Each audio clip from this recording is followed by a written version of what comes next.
When Elena Carter stepped onto that rain-soaked Manhattan crosswalk, she thought she'd escaped her past. But the black convoy that screeched to a halt against the red light shattered that illusion in seconds. Victor Romano, the ruthless crime boss who once owned her heart and nearly destroyed her soul, emerged from the SUV, his dark eyes locking onto hers across 4 lanes of traffic.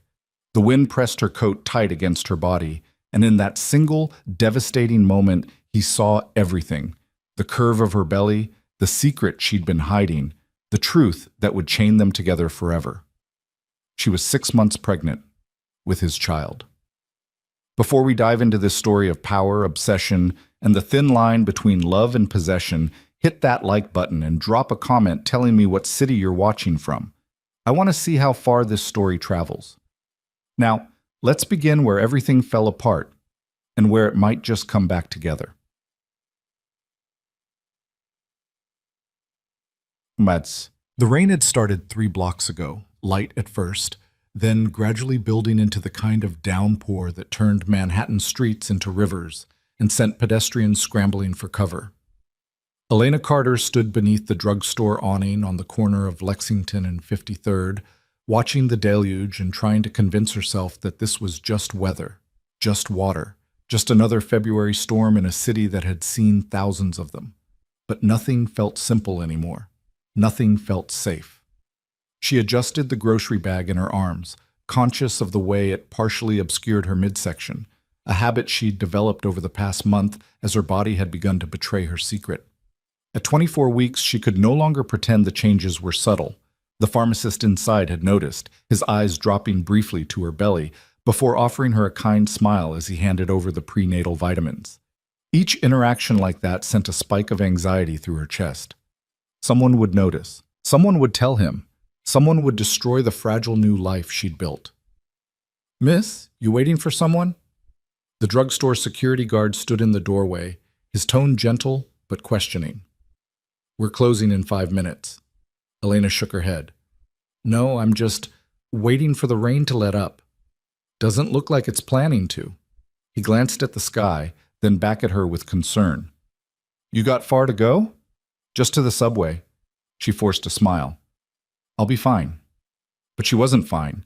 She hadn't been fine since the day she'd packed a single suitcase, withdrawn $2,000 from the account Victor didn't monitor, and disappeared into the sprawling anonymity of Brooklyn. 6 months of looking over her shoulder. 6 months of jumping at shadows. 6 months of building a life so quiet, so unremarkable, that no one would ever think to look for her there. And now she was carrying proof of everything she'd left behind. The security guard retreated inside, and Elena stepped out from under the awning. The rain hit her immediately, cold and sharp, soaking through her jacket within seconds.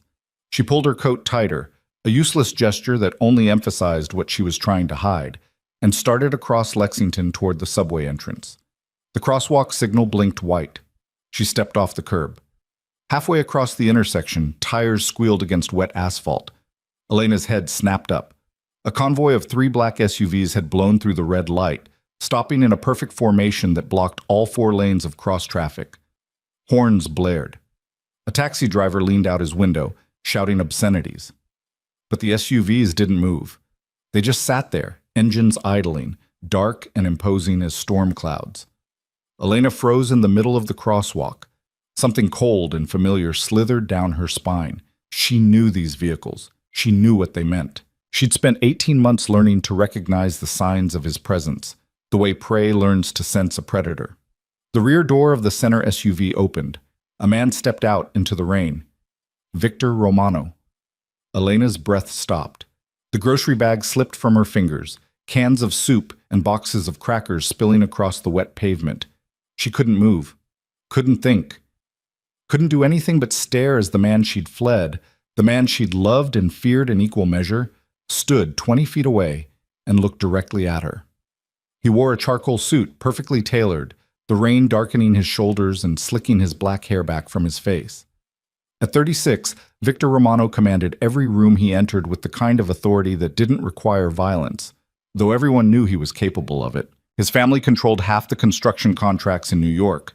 Three-quarters of the shipping that came through Newark and countless other enterprises that existed in the gray spaces between legal and criminal. He was powerful, he was dangerous, and once she'd believed he loved her.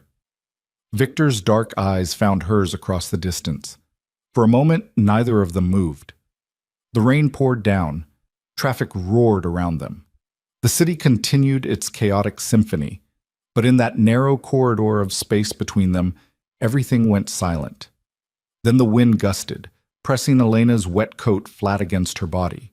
The fabric molded to the unmistakable curve of her belly, 6 months of secret pregnancy suddenly visible, undeniable. Victor's expression didn't change. His face remained perfectly controlled, that mask of calm authority he wore like armor. But Elena saw his hands curl into fists at his sides, saw the muscle jump in his jaw, saw the flash of something, shock, rage, possessiveness, flicker through his eyes before he locked it down. He knew. Panic flooded Elena's system like ice water. She bent down, scrambling to gather the scattered groceries with shaking hands. A can rolled toward the gutter. She lunged for it, her movements clumsy and desperate. Behind her, she heard a car door open, the heavy thud of boots on wet pavement. "Elena!" His voice cut through the rain, deep and commanding. The same voice that had whispered endearments in the dark and issued orders that men died for. Hearing it again after 6 months sent a visceral shock through her entire body. She grabbed the last can, shoved it in the bag, and ran. "Elena, stop!" But she was already sprinting toward the opposite sidewalk, her coat flapping behind her, the grocery bag clutched against her chest. Her boots splashed through puddles, her heart hammered against her ribs. Behind her she heard Victor shout something in Italian, a command to his men, and then the sound of running footsteps. Elena hit the sidewalk and didn't slow down.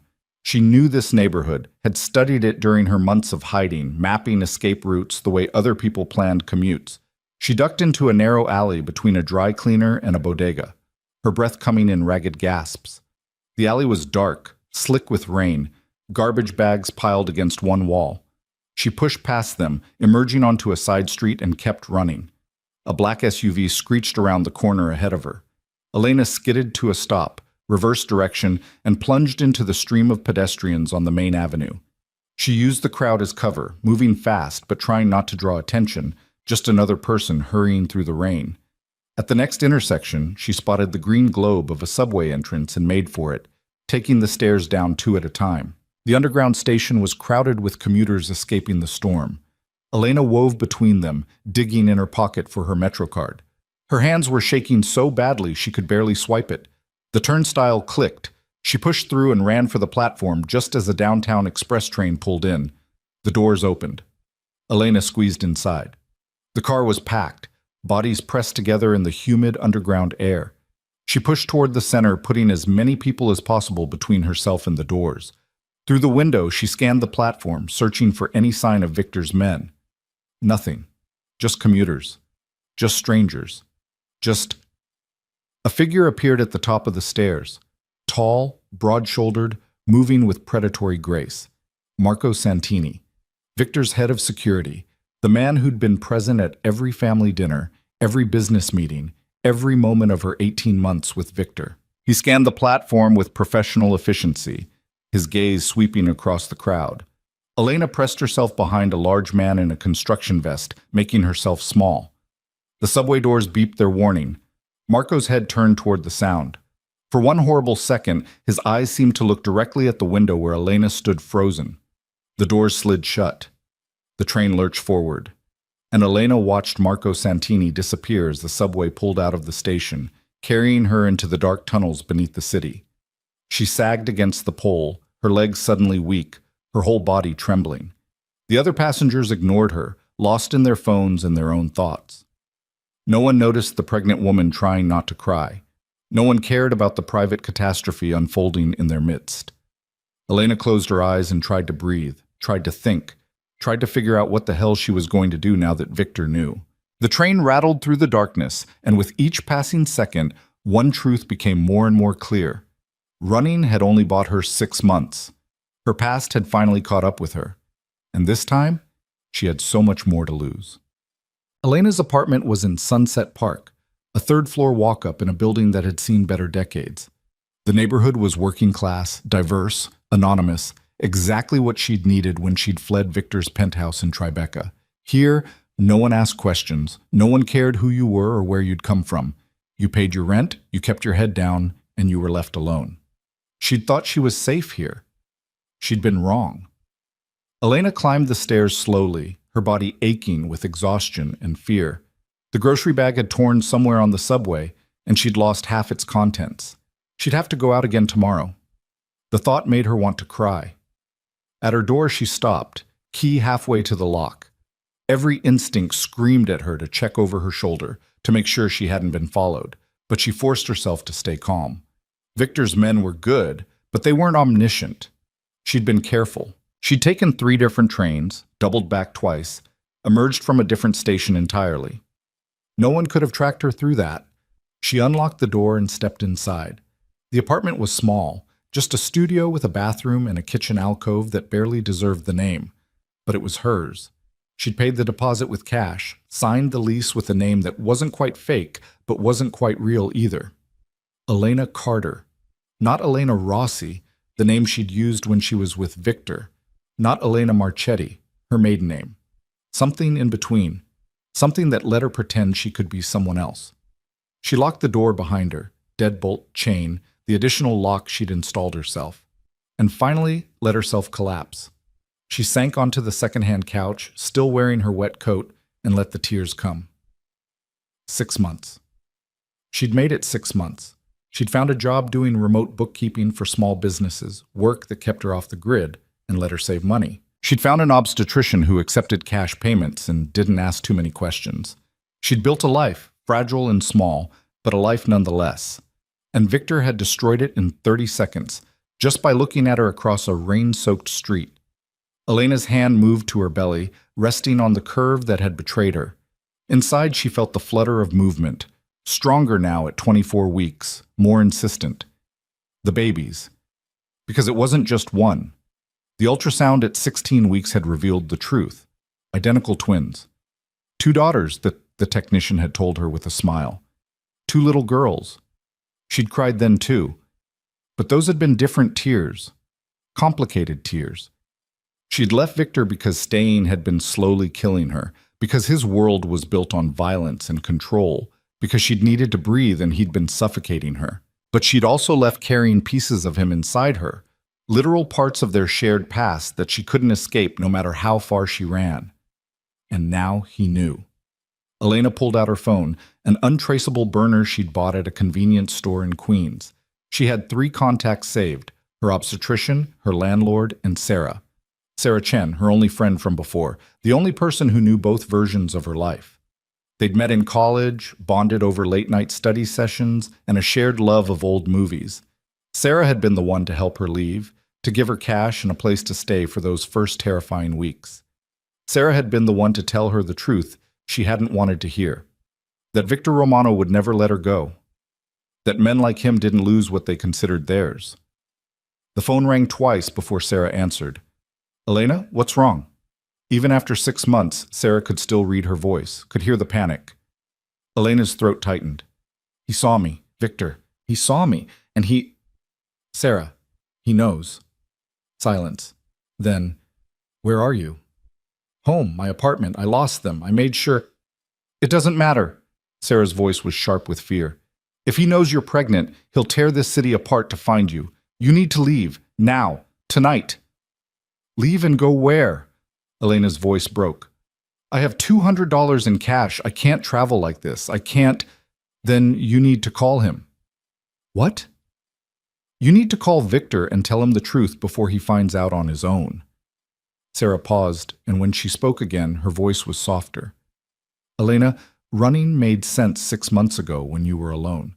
But you're not alone anymore. And if Victor finds you before you talk to him, if he thinks you've been hiding his children... She didn't finish the sentence. She didn't have to. They both knew what Victor Romano was capable of when someone took what was his. Elena closed her eyes. I can't go back to that life. Maybe you don't have to. Maybe if you're honest with him, if you set boundaries, Victor doesn't do boundaries. He does possession. The words came out bitter, edged with old pain. That's all I ever was to him, a thing he owned. Then tell him that. Sarah's voice turned fierce. Tell him everything. Tell him why you left, what you need, what you're afraid of. Make him hear you, because the alternative is letting him write the narrative, and we both know how that ends. Elena opened her eyes, staring at the water-stained ceiling of her tiny apartment. Sarah was right. She'd known it from the moment Victor's eyes had locked onto hers across that intersection. There was no running from this, no hiding. The only path forward was through. Okay, she whispered. Okay, I'll figure something out. Do it soon, please. Sarah paused. And Elena? Whatever happens, I'm here. You're not alone. They said goodbye, and Elena set the phone down on the couch beside her. Her hand found her belly again, tracing the curve where her daughters grew. She thought about the man she'd fallen in love with 3 years ago, the one who'd made her laugh, who'd shown her a world of art galleries and private concerts, who'd looked at her like she was the only thing in the universe that mattered. Then she thought about the man that version of Victor had become. Or maybe the man he'd always been underneath. The one whose business associates disappeared. The one whose anger was a physical force.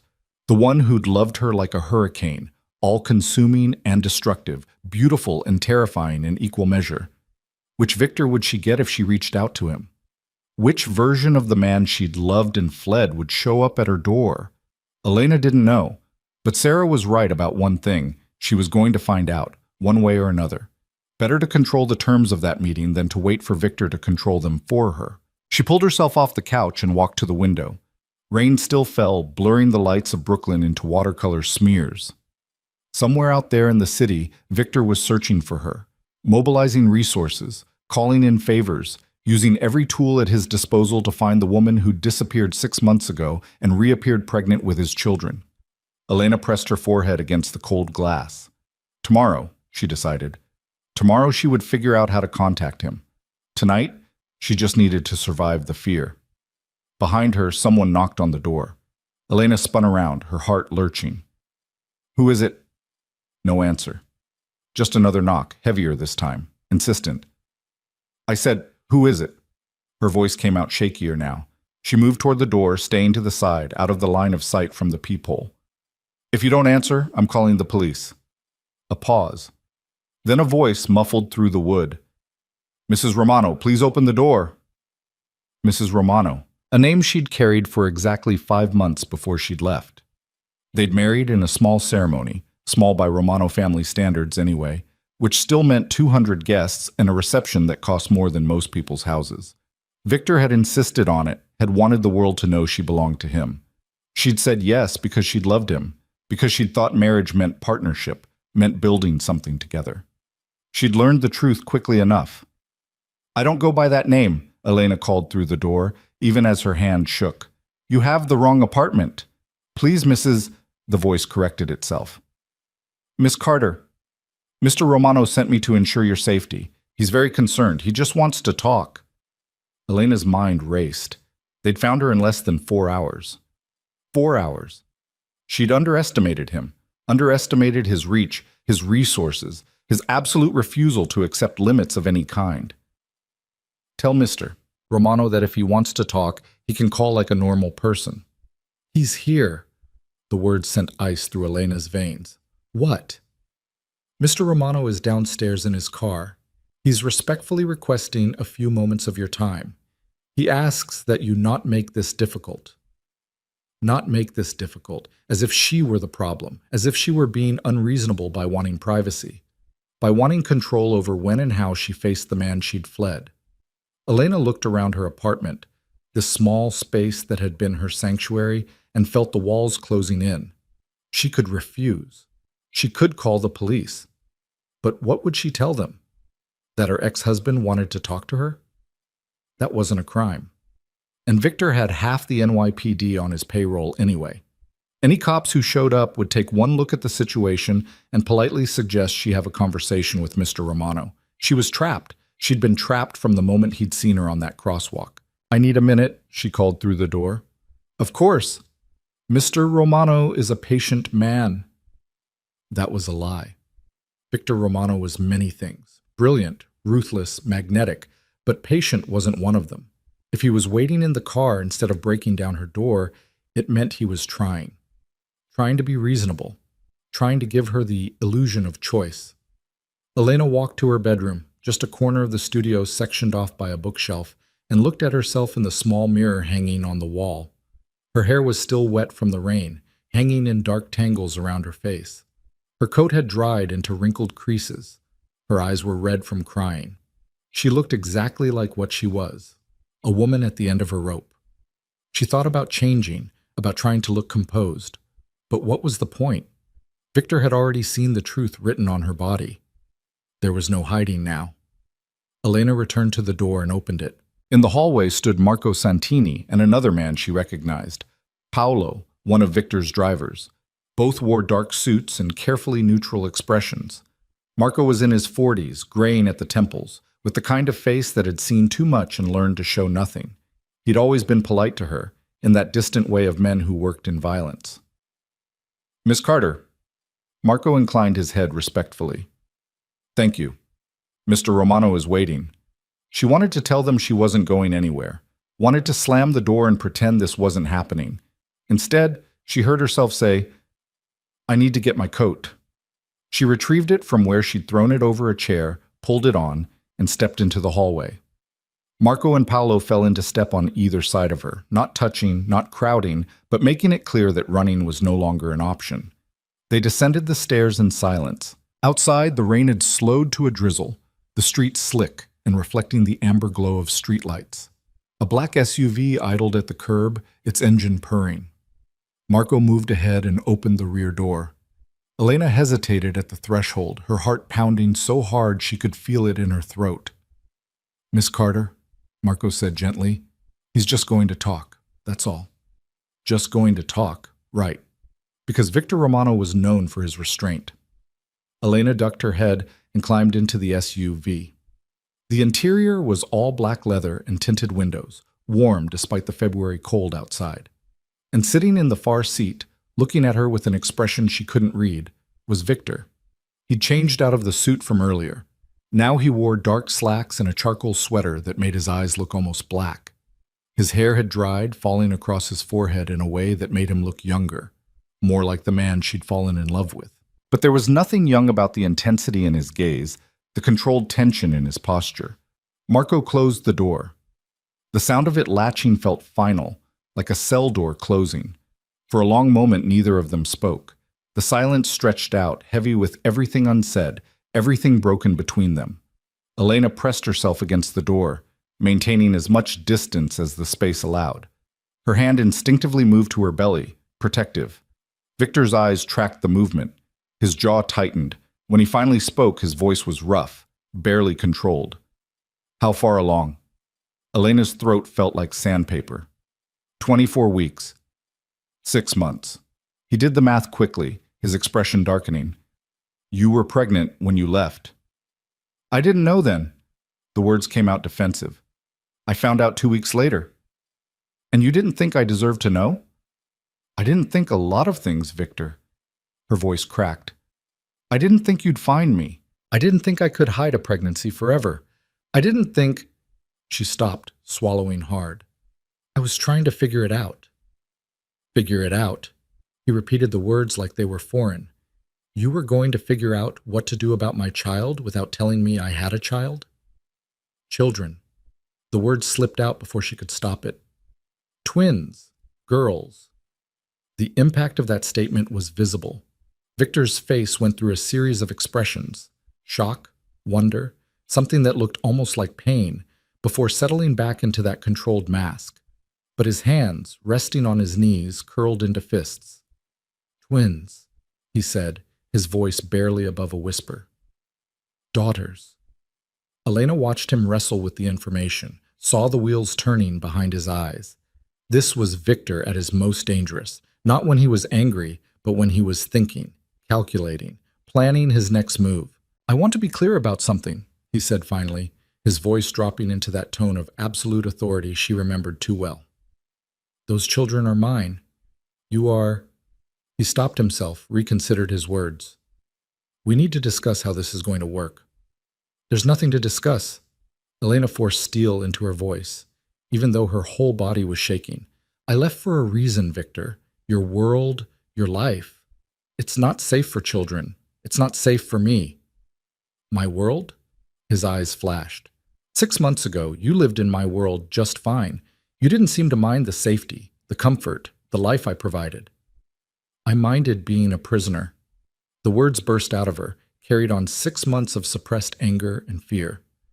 I minded being watched every second. I minded having my every decision controlled. I minded being treated like a possession instead of a person. I protected you. You suffocated me. The explosion of her voice seemed to fill the SUV. Victor stared at her, and for a moment she saw something like hurt cross his face. Then it was gone, replaced by cold fury. I loved you, he said, each word precise and cutting. Everything I did was because I loved you. Your kind of love almost destroyed me. Elena's voice shook, but she didn't back down. Do you have any idea what it was like? Living in that penthouse, surrounded by guards, monitored everywhere I went? You said it was for my protection, but it was really just control. Your control. And I tried, Victor. I tried to talk to you, to tell you I needed space, needed freedom, but you never listened. You just... Her voice broke. You just kept tightening the grip until I couldn't breathe. Silence fell between them, sharp and painful. Outside, through the tinted windows, Elena could see her building, the lit windows of her neighbors' apartments. Normal lives. Simple lives. Everything she'd been trying to build. Is that really what you think? Victor's voice was quiet now, dangerous in its restraint. That I didn't love you? That everything I did was about control? I think your love and your need to control are so tangled up you can't tell them apart anymore. Elena met his eyes. I think you loved me the way you love everything else, by owning it completely. Victor flinched. It was subtle, just a slight tightening around his eyes, but Elena saw it. She'd hurt him. The realization brought no satisfaction, only a deep, bone-tired sadness. So what now? Victor asked. You're just going to raise my daughters alone? Keep them from me? Pretend I don't exist? I don't know. Elena's hand moved to her belly again, to the place where their children grew. I don't know what I'm going to do, Victor. All I know is that I can't go back to how things were. I won't. Then we'll change how things are. He leaned forward, his intensity sharpening. Elena, I'm not going to pretend the last 6 months didn't happen. I'm not going to pretend I don't know what you think of me. But those are my children, mine, and I will be part of their lives. The only question is whether we do this the easy way or the hard way. Is that a threat? It's a fact. His voice was granite. You know what I'm capable of. You know the resources I have. I could take you to court. I could tie you up in legal battles for years. I could make your life very, very difficult. He paused, and when he spoke again, his voice softened just slightly. Or we could find a way to work together. For them. Elena stared at him, at the man she'd loved and feared, and felt the trap closing around her. He was right, and they both knew it. Victor Romano didn't make idle threats. If she fought him, he would bury her. If she ran, he would find her. The only option left was negotiation. I want things in writing, she said. Legal agreements, boundaries, rules. Fine. I want my own place. Not with you. Not controlled by you. His jaw tightened, but he nodded. Acceptable. I want to be part of decisions about their lives. Real partnership, Victor. Not you dictating and me obeying. Agreed. The word came out strained, like it physically hurt him to say it. And I want... Elena hesitated, trying to find words for the thing she needed most. I want to be able to leave. If things get bad again, if you start trying to control me again, I want the freedom to walk away. And I want you to promise you won't stop me. That request hung in the air between them. Victor's face was unreadable, but she could see the war happening behind his eyes. Everything in him, every possessive instinct, every need for control fought against giving her that freedom. Finally, he spoke. I can't promise that. Then we have a problem. Elena? No. She cut him off, her voice firm, despite the tears threatening to spill. You say you've changed. You say we can work together? Then prove it. Give me what I'm asking for. Let me have agency over my own life. The silence stretched out. Through the windshield, Elena could see Marco and Paolo standing a discreet distance away, giving them privacy while remaining close enough to respond if needed. The rain had picked up again, tapping against the roof of the SUV like impatient fingers. "I'll try," Victor said finally. "That's the best I can offer. I'll try to respect your boundaries. I'll try to give you freedom, but I can't promise I won't fight to keep you if you try to leave again. I can't promise I won't do everything in my power to make you stay." It wasn't what she'd asked for. It wasn't enough. But looking at Victor's face, at the raw honesty there, Elena realized it might be all he was capable of giving. He was a man built on control, on power, on the absolute conviction that he could bend the world to his will. Asking him to simply let her go was like asking him to stop breathing. "Then I'll try too," she whispered. "I'll try to trust you, to believe you can change. But Victor, if you start down that same path, if you start trying to cage me again, you'll leave." He finished the sentence for her. "I know. And you should know that I'll come after you, not because I want to control you, but because I—" He stopped, swallowed. "Because the thought of losing you again almost killed me the first time." The confession hung between them, raw and painful. Elena wanted to reach for him, to comfort the hurt she heard in his voice, but she couldn't. Not yet. Maybe not ever. Too much damage had been done, too much trust had been broken. "We should get you home," Victor said, his voice returning to that careful neutrality. "It's late. You need to rest." "I am home." Elena gestured toward her building. "This is where I live." Victor glanced at the structure, taking in the weathered brick, the flickering light in the entranceway, the general air of managed decay. His expression said everything about what he thought of his children growing up in a place like this. "We'll talk tomorrow," he said, "about living arrangements, medical care, everything. I'll have my lawyer draw up an agreement, something that protects both of us." Elena nodded, suddenly exhausted. The adrenaline that had been keeping her upright was draining away, leaving her hollow and shaking. "Okay, tomorrow." She reached for the door handle, but Victor's voice stopped her. "Elena." She turned back. In the dim light of the SUV, his face was all shadows and angles, beautiful and harsh in equal measure. The face that had haunted her dreams for 6 months. "I know you don't believe me," he said quietly, "but I am glad you're safe. Both of you. All of you." His eyes dropped to her belly, then back to her face. "Whatever happens next, whatever we become to each other, I need you to know that." Elena's throat tightened. She couldn't speak, couldn't trust her voice not to break. So she just nodded and pushed open the door, stepping out into the cold February drizzle. Marco appeared immediately with an umbrella, walking her to the building entrance. "Mr. Romano has asked me to post men nearby," he said as they reached the door. "For your safety. I don't need guards. With respect, Miss Carter, you're carrying the Romano heirs. You absolutely need guards." His voice was kind but firm. "They'll be discreet. You won't even know they're there." It was starting already, the protection that felt like control, the safety that felt like imprisonment. Elena wanted to argue, to refuse, but she was too tired and too scared to fight this battle tonight. Tomorrow. She would draw her lines in the sand tomorrow. "Fine," she said, "but they stay outside." Of course. Elena climbed the stairs to her apartment alone, her footsteps echoing in the stairwell. Inside, with all 3 locks engaged, she finally let herself collapse. She didn't make it to the bed. She just slid down the door and sat on the floor, her hand on her belly, and cried. For the life she'd tried to build, for the future she'd imagined, for the impossible situation she found herself in, tied forever to a man who loved her in all the wrong ways, and for her daughters, who would be born into this complicated, dangerous world, whether she wanted it or not. Outside, 3 floors below, Victor sat in his SUV and stared at the building that held everything he'd thought he'd lost. In 6 months, he'd torn the city apart looking for her. He'd used every resource, called in every favor, threatened and bribed and manipulated. And in the end, she'd just appeared, like a ghost materializing on a rain-soaked crosswalk, carrying his children, twins, daughters. The knowledge sat in his chest like something alive, terrifying and exhilarating in equal measure. He'd never imagined himself as a father. His life didn't leave room for that kind of vulnerability, that kind of weakness.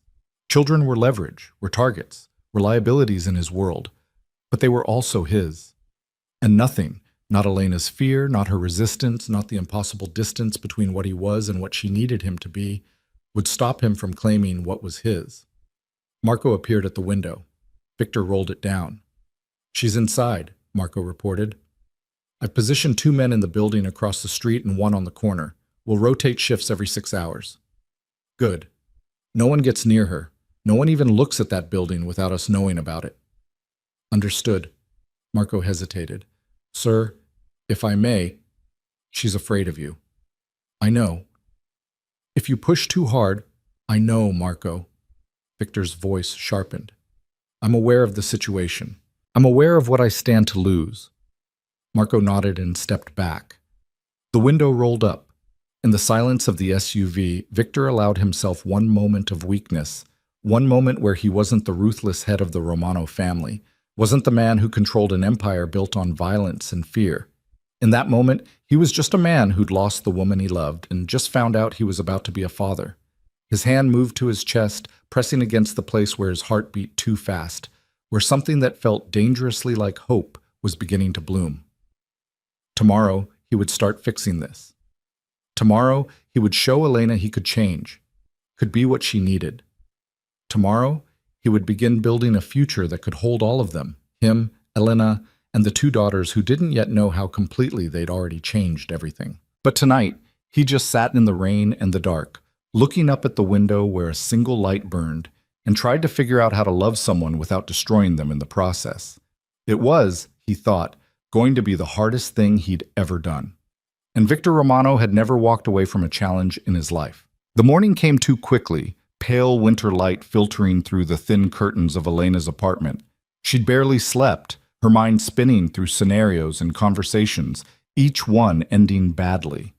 At some point near dawn, she'd felt the twins moving, their kicks gentle but insistent, as if reminding her that this wasn't just about her anymore. Everything she did now, every choice she made, would shape their lives.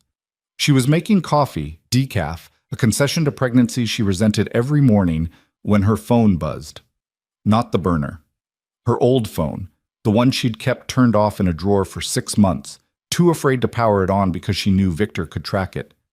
Somehow, impossibly, it was on now, plugged into a charger she hadn't put there, fully charged and displaying a single text message from a number she'd never forgotten. "My lawyer will be at your apartment at 10 a.m. Her name is Catherine Wright. She's worked with difficult negotiations before. She'll be fair." Elena stared at the message, her hand shaking. He'd been in her apartment. While she slept, while she was vulnerable and unaware, Victor's people had entered her home, plugged in her phone, and left. The violation of it made her stomach turn. But underneath the anger was something else. Fear. Because the message was clear. He could reach her anywhere. Locks and doors meant nothing. She typed back with trembling fingers. "You had no right to come into my home." The response came immediately. "I had every right. You're carrying my children. Your safety is my concern. The locks on your door wouldn't stop a determined teenager. I've arranged for better ones. The locksmith will arrive at 9. Elena wanted to throw the phone across the room. Instead, she forced herself to breathe, to think tactically. Victor was already moving, already reshaping the world to fit his vision of how this should go. If she didn't establish boundaries now, immediately, she'd wake up one day and find herself back in that gilded cage, only this time with 2 babies to protect.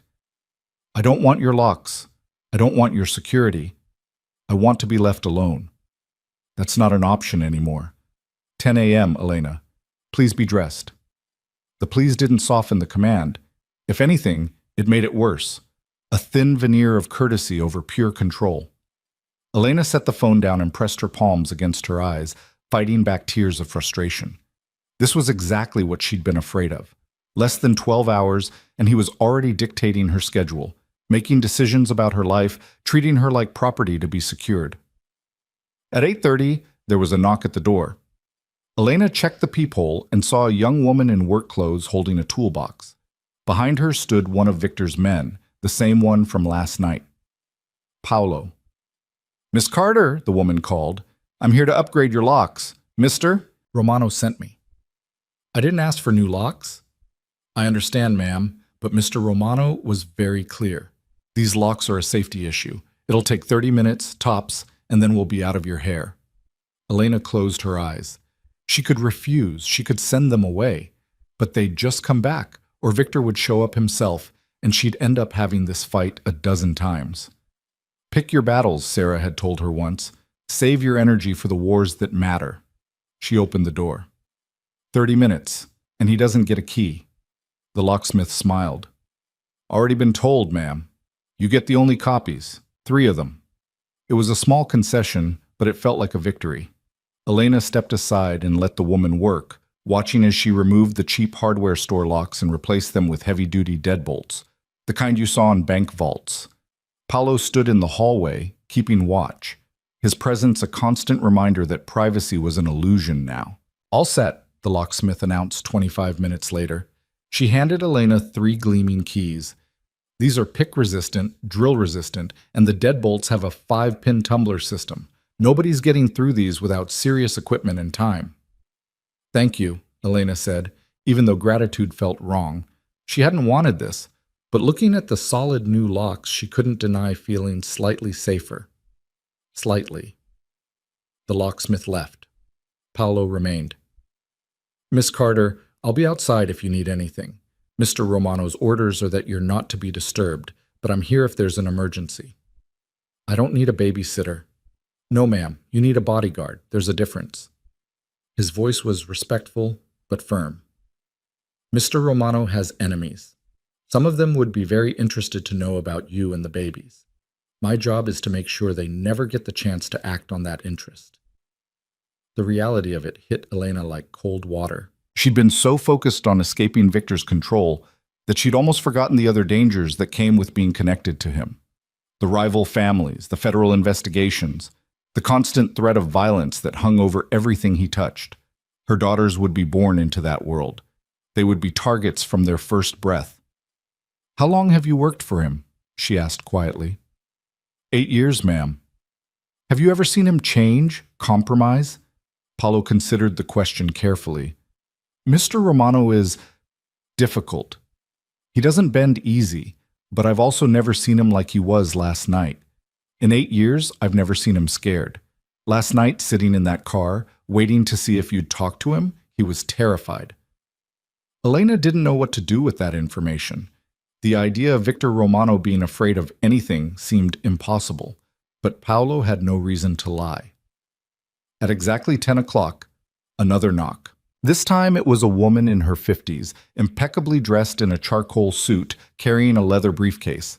She had sharp eyes behind designer glasses and the kind of presence that suggested she didn't waste time on nonsense. Miss Carter, I'm Catherine Wright. May I come in? Elena stepped aside. Catherine entered, taking in the small apartment with a quick, assessing glance that revealed nothing of her thoughts. Paolo closed the door behind her, remaining outside. Thank you for seeing me, Catherine said, setting her briefcase on the small table that served as Elena's dining area. I understand this situation is complicated. My goal this morning is to help both you and Mr. Romano establish a framework that protects everyone's interests, particularly those of the children. You work for Victor. I work for the Romano family, which now includes you and your daughters. Catherine's voice was crisp but not unkind. My job is to ensure legal protections are in place. That benefits you as much as it benefits Mr. Romano.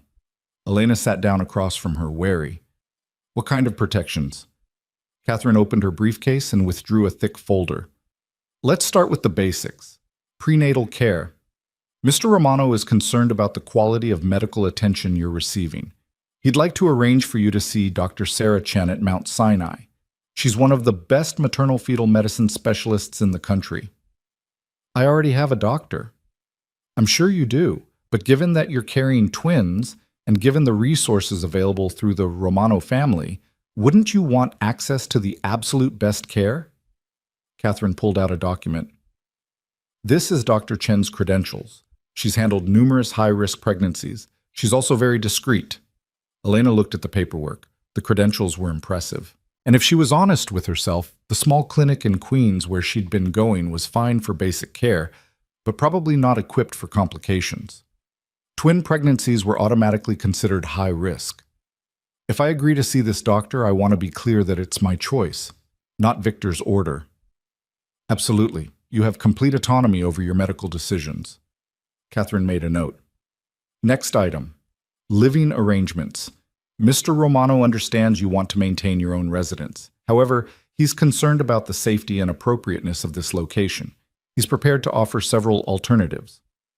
I'm not moving into his penthouse. No one's suggesting that.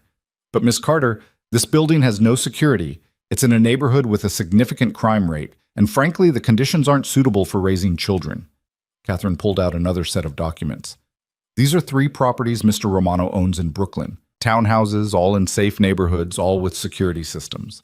You would have complete independence, but the protection you and the babies need. Elena looked through the listings.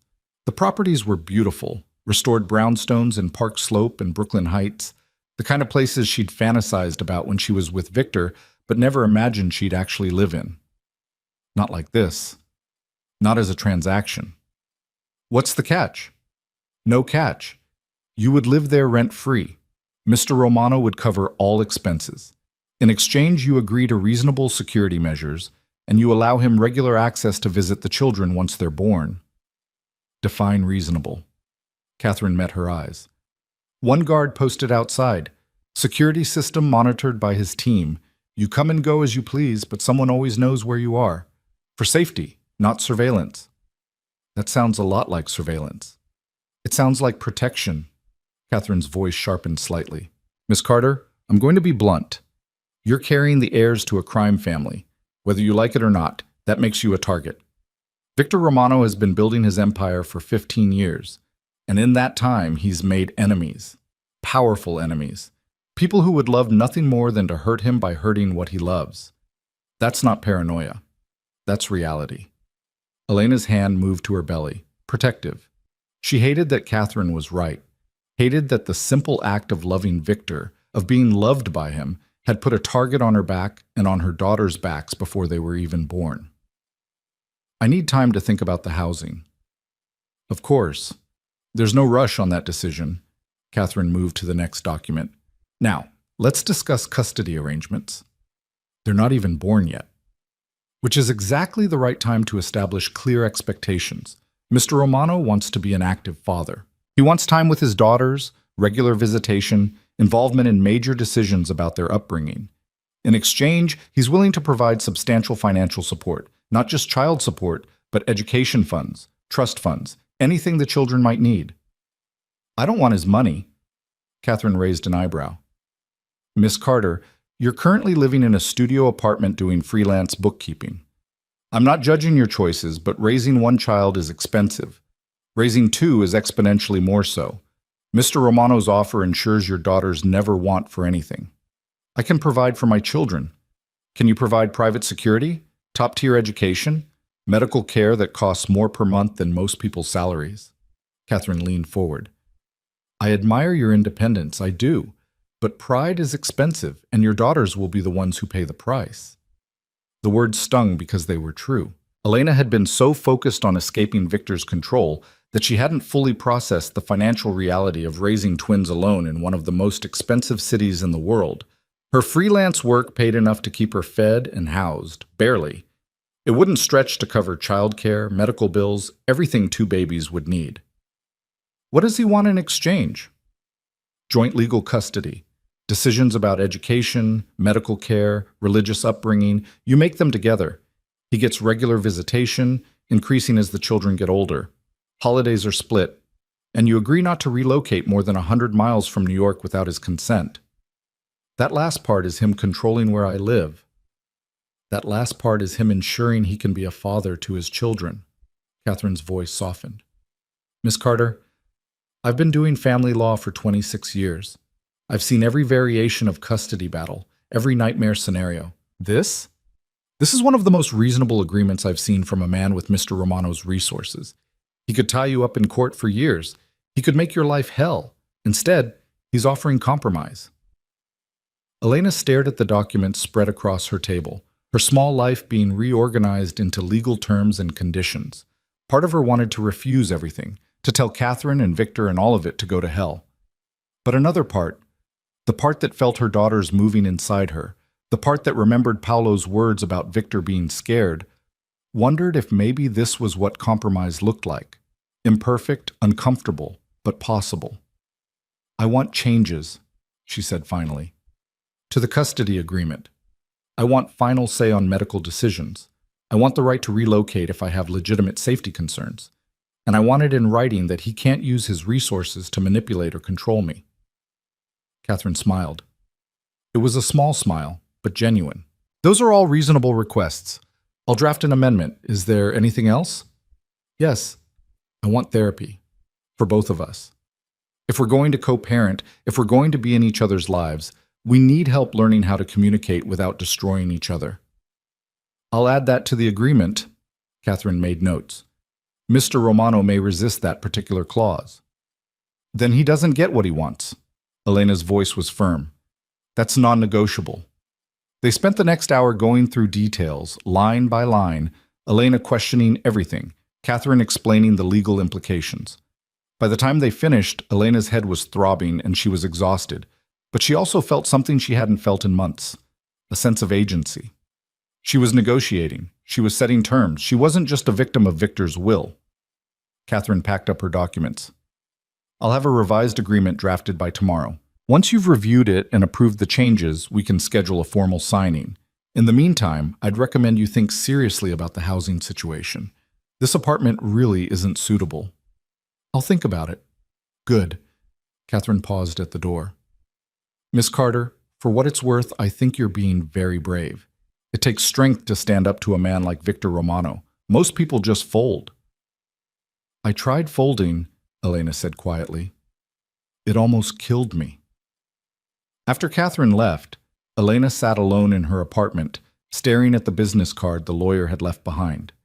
Through the window she could see Paolo's replacement, a different guard, younger, standing on the corner with the studied casualness of someone trying not to look like they were watching her building. Her phone buzzed. "Victor." "How did the meeting go?" Elena typed back, "Your lawyer is terrifying." "She's very good at her job. Did you agree to the medical care?" "I'll think about it." "Elena, this isn't something to think about. You need the best prenatal care available." She could feel her temper rising. This was exactly the problem. He couldn't just suggest something, couldn't just offer help. He had to push, had to insist, had to make it an order disguised as concern. "I said I'll think about it. That means I'll think about it. Not that you get to decide for me." A pause. Then, "You're right. I'm sorry. Take your time." Elena stared at the phone. Victor Romano apologizing was so rare it felt like a trick. But Catherine had said he was trying. Paolo had said he was scared. Maybe, impossibly, he was actually capable of change. Her phone buzzed again. "Can I see you tonight? Just dinner. We can talk about the agreement, about what you want to change." "I don't think that's a good idea." "Please, no pressure, no agenda, just two people who need to figure out how to be in each other's lives." Elena closed her eyes. Every instinct screamed at her to say no, to maintain distance, to protect herself, but they were going to be connected forever now. They needed to learn how to be in the same room without it turning into a war. "Somewhere public," she typed, "and I leave when I want to leave." "Anywhere you want. You pick the place." She named a small Italian restaurant in her neighborhood, nothing fancy, just a place where she'd feel safe. Victor agreed immediately, and they set a time for 7. After the exchange ended, Elena sat holding her phone and wondering if she'd just made a terrible mistake. At 6:30, she stood in front of her small closet, trying to figure out what to wear to dinner with your ex-husband, who was also the father of your unborn children and also a crime boss. Everything felt wrong, too formal, too casual, too much like she was trying to impress him or too much like she didn't care. Finally, she settled on a simple black dress that accommodated her growing belly and a cardigan. Nothing special, just dinner. The restaurant was a 10-minute walk, but Paolo, or his replacement, a man who'd introduced himself as Dominic, insisted on driving her. Elena didn't have the energy to argue. She sat in the back of the black SUV and watched her neighborhood slide past, thinking about all the time she'd walked these streets alone. Anonymous. Free. Victor was waiting outside the restaurant when they arrived. He wore dark jeans and a black sweater, casual by his standards, and he looked nervous. Actually nervous. His hands were in his pockets, his shoulders tense, his eyes scanning the street until they landed on the SUV. Dominic opened Elena's door. She stepped out, and Victor immediately moved toward her, then stopped himself, clearly fighting the urge to reach for her. Instead, he just said, "Thank you for coming." "I'm here for them," Elena said, gesturing to her belly. "Not for you. Let's be clear about that." Something flickered across his face. Hurt, maybe, or resignation. "I understand." Inside, the restaurant was warm and dimly lit, the kind of place that served huge portions and didn't care if you lingered over your meal. The owner, an older Italian woman named Rosa, greeted them with a smile that faltered when she recognized Victor. Everyone in the neighborhood knew who the Romanos were. You didn't run a business in New York without knowing. "Mr. Romano," Rosa said carefully, "we're honored. Please, the back table." They were seated in a corner that offered privacy while still being visible to the other diners. Elena appreciated that. No isolated rooms, no opportunities for Victor to turn this into something she couldn't escape. Dominic took a position near the front, trying to blend in and failing spectacularly. For a long moment, neither of them spoke. Victor studied the menu like it was a contract he was negotiating. Elena watched him, this man she'd loved and fled, and tried to reconcile the different versions of him in her mind. The attentive boyfriend who'd surprised her with weekend trips to Paris, the controlling husband who'd monitored her every movement, the terrified father-to-be sitting across from her now. "Catherine said you want changes to the agreement," Victor said finally, setting down the menu. "I want you to know I'm willing to negotiate. Really negotiate, not just pretend to and then do what I want anyway." "That's a low bar, Victor." "I know."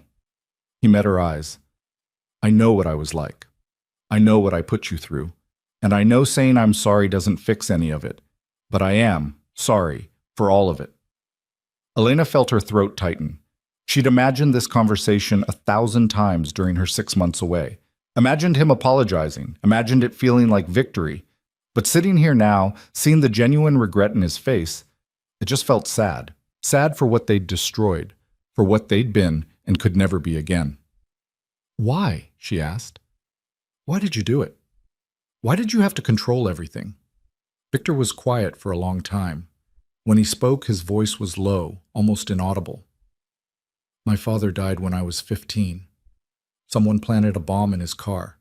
I watched the whole thing. I was supposed to be in that car with him, but I'd forgotten something and run back inside. I saw the explosion from the window." Elena's hand moved to her mouth. She'd known Victor's father had died, but she'd never known the details. He'd never talked about it. "After that, my uncle took over the family business. He was cruel, paranoid. He saw threats everywhere. And half the time he was right. People died. People I knew. People I cared about. And I learned that the only way to survive in this world was to control everything, to never let your guard down, to never trust that anything was safe unless you'd personally made it safe." Victor's hands clenched on the table. "When I met you, when I fell in love with you, it terrified me. Because you were this thing I couldn't control, this variable I couldn't account for. And instead of letting you be free, instead of trusting that you'd stay because you wanted to, I tried to lock you down, make you safe by making you mine. You made me a prisoner. I know. And I told myself it was love, that I was protecting you, but really, I was just trying to control my own fear." He looked up at her. "Elena, I can't promise I won't be scared. I can't promise I won't want to wrap you and our daughters in every protection I can buy. But I'm trying to understand that safety and control aren't the same thing. That loving you means trusting you to make your own choices, even when those choices scare the hell out of me." The waitress appeared and they ordered, more to have something to do with their hands than because either of them was particularly hungry. After she left, Elena said, "I need you to understand something. I didn't leave because I stopped loving you. I left because staying was killing me. Every day I felt a little smaller, a little less myself. And I knew if I didn't get out, there wouldn't be anything left of me. I understand that now. Victor's voice was rough. I didn't then. When you left, I thought you'd just come back. I thought you'd realize you couldn't make it without me and you'd come home. It took me 2 months to accept that you were really gone, and then I spent the next 4 trying to find you so I could, I don't know, make you understand, make you come back, force you to love me again. You can't force love, Victor. No, you can't. He paused. But you can earn it. Maybe. If you're willing to change, to be better than you were. That's what I'm trying to do. Their food arrived. They ate in silence for a while, the weight of confession and history hanging between them. Around them, the restaurant buzzed with normal conversations, normal lives, people who didn't have to negotiate with crime bosses about how to love each other without destruction. Catherine mentioned therapy, Victor said eventually, for both of us. That's non-negotiable. If we're going to do this, if we're going to be co-parents, we need help. I hate therapists. I know, you're going anyway. A small smile tugged at the corner of his mouth. You're different, stronger. I had to be. You taught me that. Elena set down her fork. Victor, I need you to hear this. I will never go back to being that woman who lived in your penthouse and let you make all her decisions. That version of me is gone. If you want to be part of my life, part of our daughters' lives, it has to be on equal terms. Partnership, not ownership. I hear you. He reached across the table, then stopped himself, his hand hovering in the space between them. May I? Elena looked at his hand, at the question in his eyes. Slowly, she reached out and let her fingers brush his. The contact sent electricity through her, muscle memory of intimacy mixed with fear and longing and regret. The townhouse in Park Slope, she said quietly. The one with the garden. I'll take that. For the babies. Victor's fingers tightened on hers. Thank you. Don't thank me. Just prove to me that you can do this, that you can be the man you're claiming to be. I will. I promise.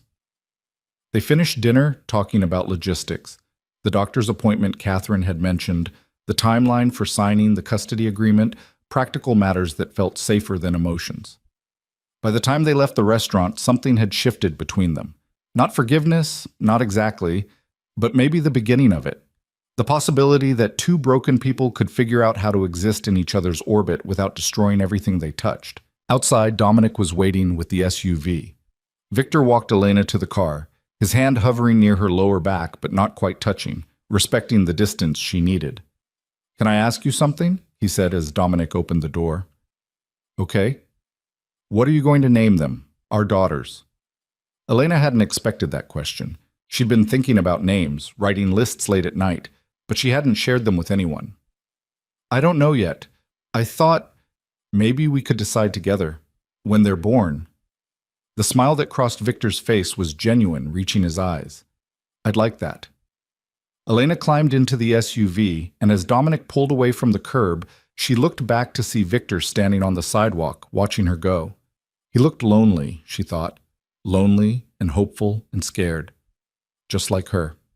Back in her apartment, with the new locks engaged and the guard outside and the weight of the day pressing down on her, Elena lay in bed and felt her daughters moving. Strong kicks now, getting more insistent as they grew. She put her hand on her belly and whispered, Your father is complicated. He's dangerous and controlling, and sometimes I think loving him is the worst decision I ever made. But he's trying, and maybe that's enough. Maybe that's all we can ask for. The babies kicked in response, and Elena closed her eyes. And for the first time in 6 months, she let herself believe that maybe, impossibly, this could work. That maybe Victor could change. That maybe they could build something new from the ruins of what they'd destroyed. It was a fragile hope. But it was hope nonetheless. And right now, that was all she had. The townhouse in Park Slope was everything Elena had dreamed of and everything she'd feared accepting. 3 stories of restored brownstone, with original hardwood floors and crown molding, floor-to-ceiling windows that let in streams of morning light, and a small garden out back where she could already imagine her daughters playing someday. It was beautiful. It was generous. And it came with strings, invisible but undeniable, tying her back to Victor in ways that made her chest tighten every time she walked through the renovated kitchen or stood in the nursery he'd had professionally designed before she'd even agreed to move in. 2 weeks had passed since their dinner at the Italian restaurant. 2 weeks of lawyers and negotiations, of doctor's appointments with the specialist Victor had insisted on, of slowly, carefully learning to exist in each other's presence without the conversations exploding into accusations and old wounds. Doctor. Sarah Chen had confirmed what Elena already suspected. The twin pregnancy was high risk, her blood pressure creeping upward in ways that concerned everyone. Bed rest wasn't ordered yet, but it was hovering as a possibility. Another way her body was betraying her desire for independence. She'd signed the custody agreement 3 days ago, sitting in Catherine Wright's office with Victor across the table, both of them treating it like the treaty it was. Joint legal custody. Generous financial support that Elena had stopped pretending she didn't desperately need.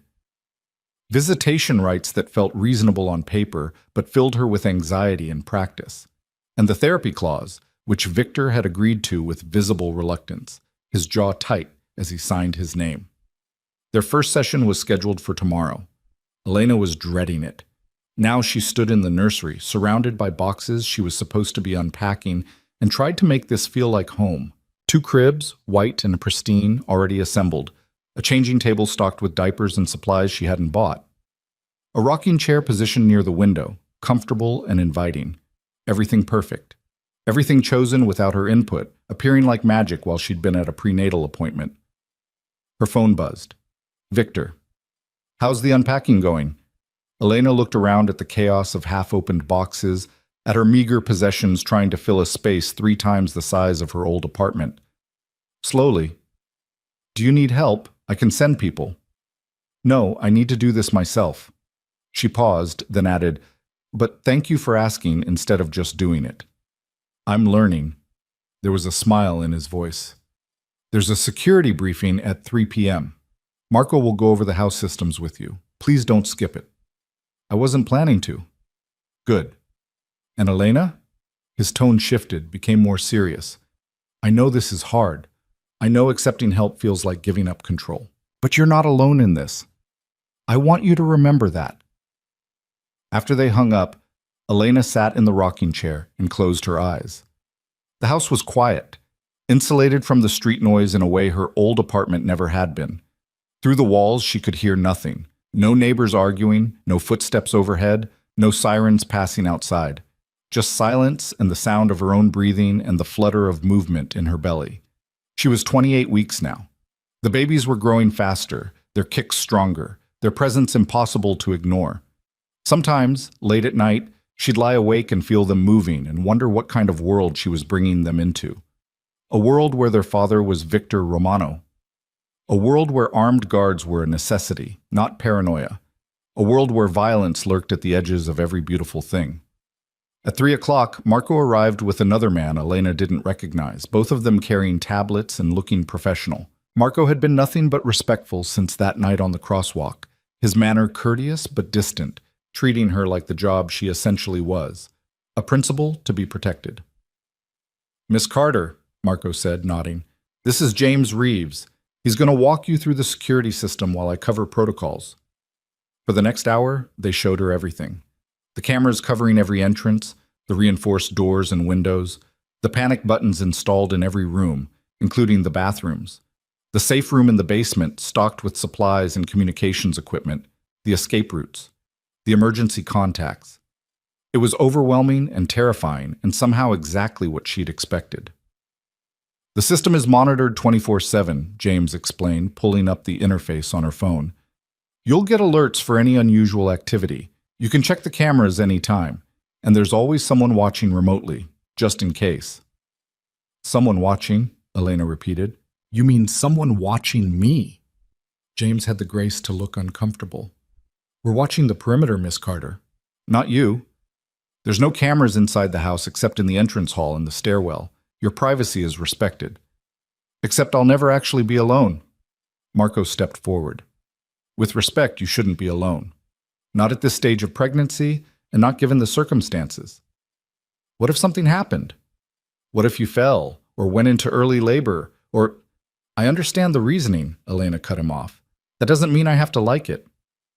No one expects you to like it. But Mr. Romano has enemies. Real ones. People who would hurt you to get to him. Marco's voice was gentle but firm. I know you value your independence. I respect that. But your safety, and your daughter's safety, has to come first. He was right, and Elena hated it. Hated that her choices had led her here, to this beautiful prison wrapped in concern and protection. Hated that loving Victor, even briefly, had marked her permanently as a target. After they left, she wandered through the house, testing the new knowledge of locks and cameras and panic buttons. In the kitchen, she found the refrigerator fully stocked with healthy food, prenatal-approved meals already prepared and labeled. In the bathroom, expensive lotions and oils for pregnancy appeared alongside her drugstore products. In the bedroom, the bed had been made with sheets that probably cost more than her entire wardrobe. Victor's touch was everywhere, generous and suffocating in equal measure. That evening, Sarah came over with Chinese takeout and a bottle of sparkling cider, settling onto the couch with the ease of someone determined to pretend everything was normal. This place is incredible, Sarah said, looking around. I mean, I knew Victor had money, but this is too much, Elena finished. It's too much. I feel like I'm playing house in someone else's life. You're being given a chance to provide your daughters with stability and safety. That's not nothing. Sarah handed her a container of lo mein. How are you feeling? Really? Elena poked at her noodles. Scared, angry, grateful, resentful. All of it at once, all the time. Dr. Chen says my blood pressure is concerning. She's talking about bed rest if it doesn't improve. And Victor? Is trying, I think. We have our first therapy session tomorrow, and I can already tell he's going to hate every second of it. Elena set down her food. Sarah, what if this doesn't work? What if we can't figure out how to do this without destroying each other? Then you'll cross that bridge when you come to it. But Elena, you have to actually try.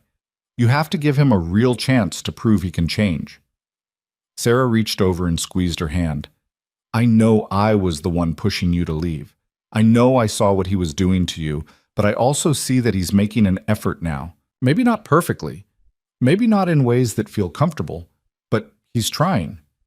They ate in silence for a while, the kind of comfortable quiet that only existed between old friends. Eventually Sarah said, Have you thought about what happens after? After the babies are born? Every second of every day. Elena's hand moved to her belly. I think about whether Victor will try to take them from me. Whether I'll be strong enough to maintain boundaries when I'm exhausted and outnumbered. Whether they'll grow up thinking this is normal, the guards, the surveillance, the constant threat of violence. Or maybe they'll grow up knowing they're loved by both parents, even if those parents have a complicated relationship. Sarah stood, gathering the empty containers. You're catastrophizing. It's understandable, but you're borrowing trouble from a future that hasn't happened yet. Focus on now, on staying healthy, on preparing for their arrival. The rest will figure itself out. After Sarah left, Elena prepared for bed in the master bathroom, another space that felt too large, too luxurious. She was brushing her teeth when her phone rang. Victor. I'm sorry to call so late, he said. I just wanted to check on you. Make sure you're settling in okay. I'm fine. The house is... It's beautiful, Victor. Thank you. You don't have to thank me. It's for our daughters. A pause. Can I ask you something? Okay. Are you afraid of me? The question caught her off guard. Elena sat on the edge of the bathtub, trying to formulate an honest answer. Sometimes. Not that you'd hurt me physically, but that you'd overwhelm me again. Take over my life until I can't breathe. That kind of afraid. I'm afraid of that too, he said quietly. I'm afraid I'll fall back into old patterns without realizing it. That I'll start making decisions for you, justifying it as protection, and wake up one day to find you've left again. I don't think I could survive that twice. The vulnerability in his voice was startling. Elena had heard Victor angry, passionate, commanding, but this raw honesty was new, uncomfortable for both of them. Then we both need to pay attention, she said. We both need to be honest when something doesn't feel right. That's what therapy is for, I think, to help us see the patterns before they become problems. I'm not good at therapy. You've been to therapy before? Once. After my father died, my uncle sent me to someone who was supposed to help me process my grief. Victor's tone dripped sarcasm. What she actually did was try to medicate me into submission. I lasted 3 sessions before I walked out and never went back. Elena closed her eyes, adding another piece to the puzzle of Victor Romano. This will be different. We're choosing this, both of us. And if the therapist isn't right, we'll find another one. Okay. He sounded doubtful but willing. I should let you sleep. Dr. Chen said you need more rest. Good night, Victor. Good night, Elena. And I'm glad you're safe. In the house, I sleep better knowing you're protected. After he hung up, Elena sat in the quiet bathroom and let herself admit something she'd been avoiding. She slept better too. The new locks, the security system, the guards outside. As much as she resented the loss of privacy, there was a part of her that felt safer, that could exhale slightly, knowing that if something happened, help was seconds away. It was a complicated relief, but relief nonetheless. The next morning brought her first appointment with Dr. Reina Martinez, the therapist Catherine had recommended.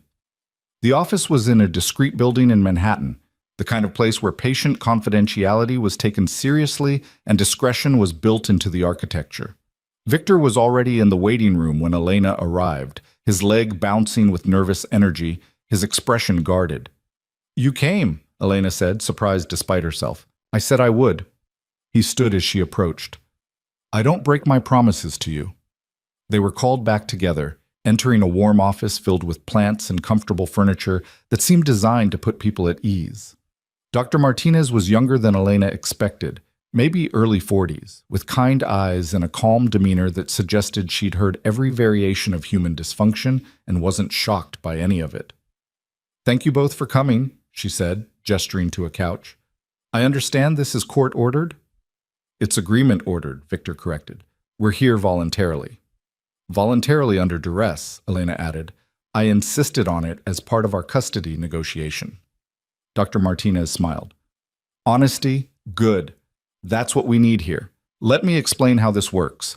My job isn't to take sides or to fix your relationship. My job is to help you communicate effectively, especially as co-parents. You don't have to like each other. You don't have to be together. But you do need to be able to talk about your children without it becoming a war. For the next hour, Dr. Martinez asked questions, gently probing the history of their relationship, how they met, how they fell in love, what went wrong. Victor was tense throughout, his answers clipped and defensive. Elena found herself doing most of the talking, years of suppressed feelings pouring out in a rush. He made every decision, Elena explained. What I wore to events, who I could see, where I could go. He'd say it was for my safety, that his world was dangerous, but really, it was just control. And you felt trapped, Dr. Martinez said. I felt like I was disappearing, like I was becoming this doll version of myself that existed just to be what he needed. Dr. Martinez turned to Victor. Is that how you saw it? That you were controlling her? Victor's hands clenched on his knees. I saw threats everywhere. My world is dangerous. People die. And Elena, she was so innocent, so unaware of what could happen. I thought if I could just keep her close, keep her safe, nothing bad would touch her. So you loved her by limiting her. I loved her by protecting her. His voice rose slightly. Is it controlling to not want the woman you love kidnapped, killed, used as leverage? It's controlling when you don't give her a choice in how that protection looks, Dr. Martinez said calmly. Victor, help me understand something. When Elena tried to talk to you about needing more freedom, what happened? He stopped, his jaw working. I didn't listen. I told her she was being naive, that she didn't understand the dangers. You dismissed her concerns. Yes. And Elena, when he dismissed you, what did you do? I stopped trying to talk to him. I just pulled away, started planning my escape. Elena's voice shook. I should have tried harder to make him understand, should have been more direct. Or Victor should have listened the first time you spoke. Dr. Martinez looked between them. Here's what I'm hearing. Victor, you respond to fear with control. Elena, you respond to control by withdrawing. These are incompatible coping mechanisms. If we don't address them, you're going to repeat this cycle with your daughters in the middle of it." The bluntness of the statement landed like a physical blow. Victor flinched. Elena felt tears prick her eyes. "So what do we do?" Victor asked, and for the first time since Elena had known him, he sounded genuinely lost. "We start with communication, real communication, not just talking at each other. We establish boundaries and respect them. We practice sitting with discomfort instead of trying to control it away." Dr. Martinez leaned forward. "And we acknowledge that both of you have trauma that's driving your behavior. Victor, you watched your father die. That's going to create hypervigilance. Elena, you experienced emotional abuse in your marriage. That's going to create fear of being controlled. Neither of those responses is wrong, but they can't drive your interactions anymore." They spent the rest of the session practicing what Dr. Martinez called active listening, repeating back what the other person said before responding, asking clarifying questions instead of assuming intent. It was awkward and stilted, both of them fumbling through exercises that felt artificial, but there was something powerful in it too. In hearing Victor say, "What I'm hearing is that you felt invisible in our marriage, is that right?" And Elena responding, "What I'm hearing is that you were terrified something would happen to me, is that right?" When the session ended, they walked out together in silence, processing.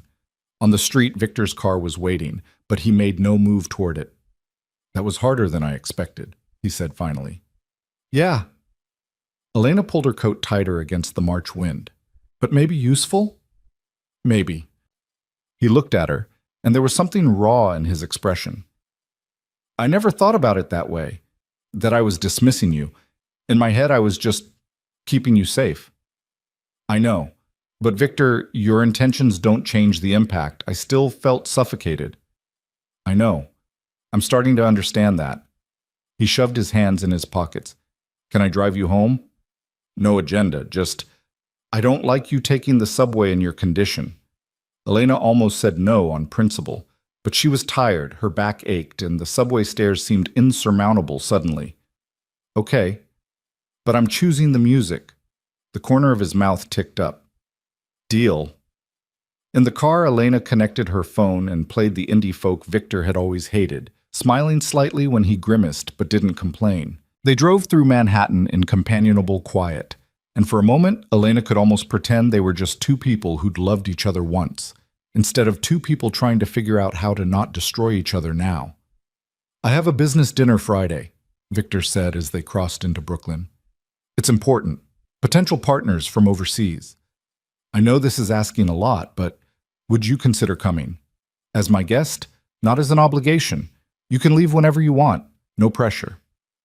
Elena's first instinct was to refuse. Public appearances with Victor meant stepping back into that world, being seen as connected to him again. But she thought about Dr. Martinez's words about trying, about making effort from both sides. "What's the dress code?" "Formal. But I can have something sent over, maternity appropriate." "I'll find my own dress," Elena interrupted. "If I'm coming as myself, not as a version of me you've styled." Victor nodded, accepting the boundary. "Okay, thank you. It would mean a lot to have you there." The rest of the week passed in a strange new rhythm.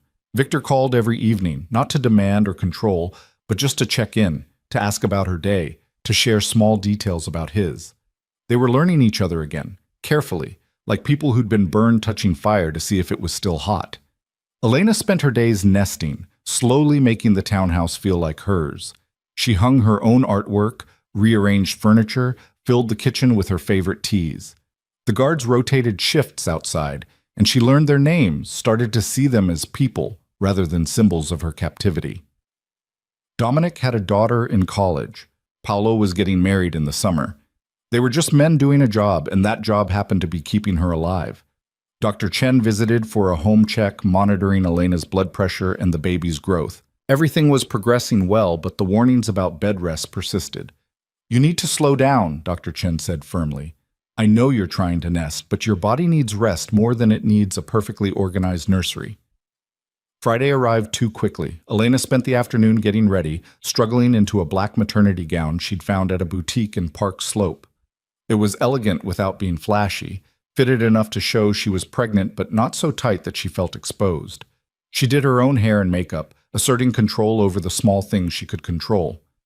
Victor arrived at 7 in a black suit that probably cost more than her first car, his expression carefully neutral until he saw her. Then something shifted in his eyes, heat and appreciation, and something softer that looked almost like wonder. "You look beautiful," he said quietly. "I look pregnant." "You look beautiful pregnant." He offered his arm. "Ready?" The dinner was at an exclusive restaurant in Tribeca, the kind of place that didn't have prices on the menu and where everyone knew everyone. Victor's business associates were already there when they arrived, 2 men and a woman, all impeccably dressed, all radiating the kind of power that came from controlling resources others needed. "Gentlemen, Mrs. Romano," Victor said, his hand at Elena's lower back. The touch was light, asking permission rather than assuming it. "May I introduce Elena Carter? Elena, this is Mr. Dmitry Volkov and his associates."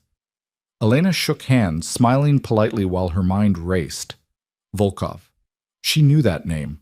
Russian shipping, legitimate business with deeply questionable ties.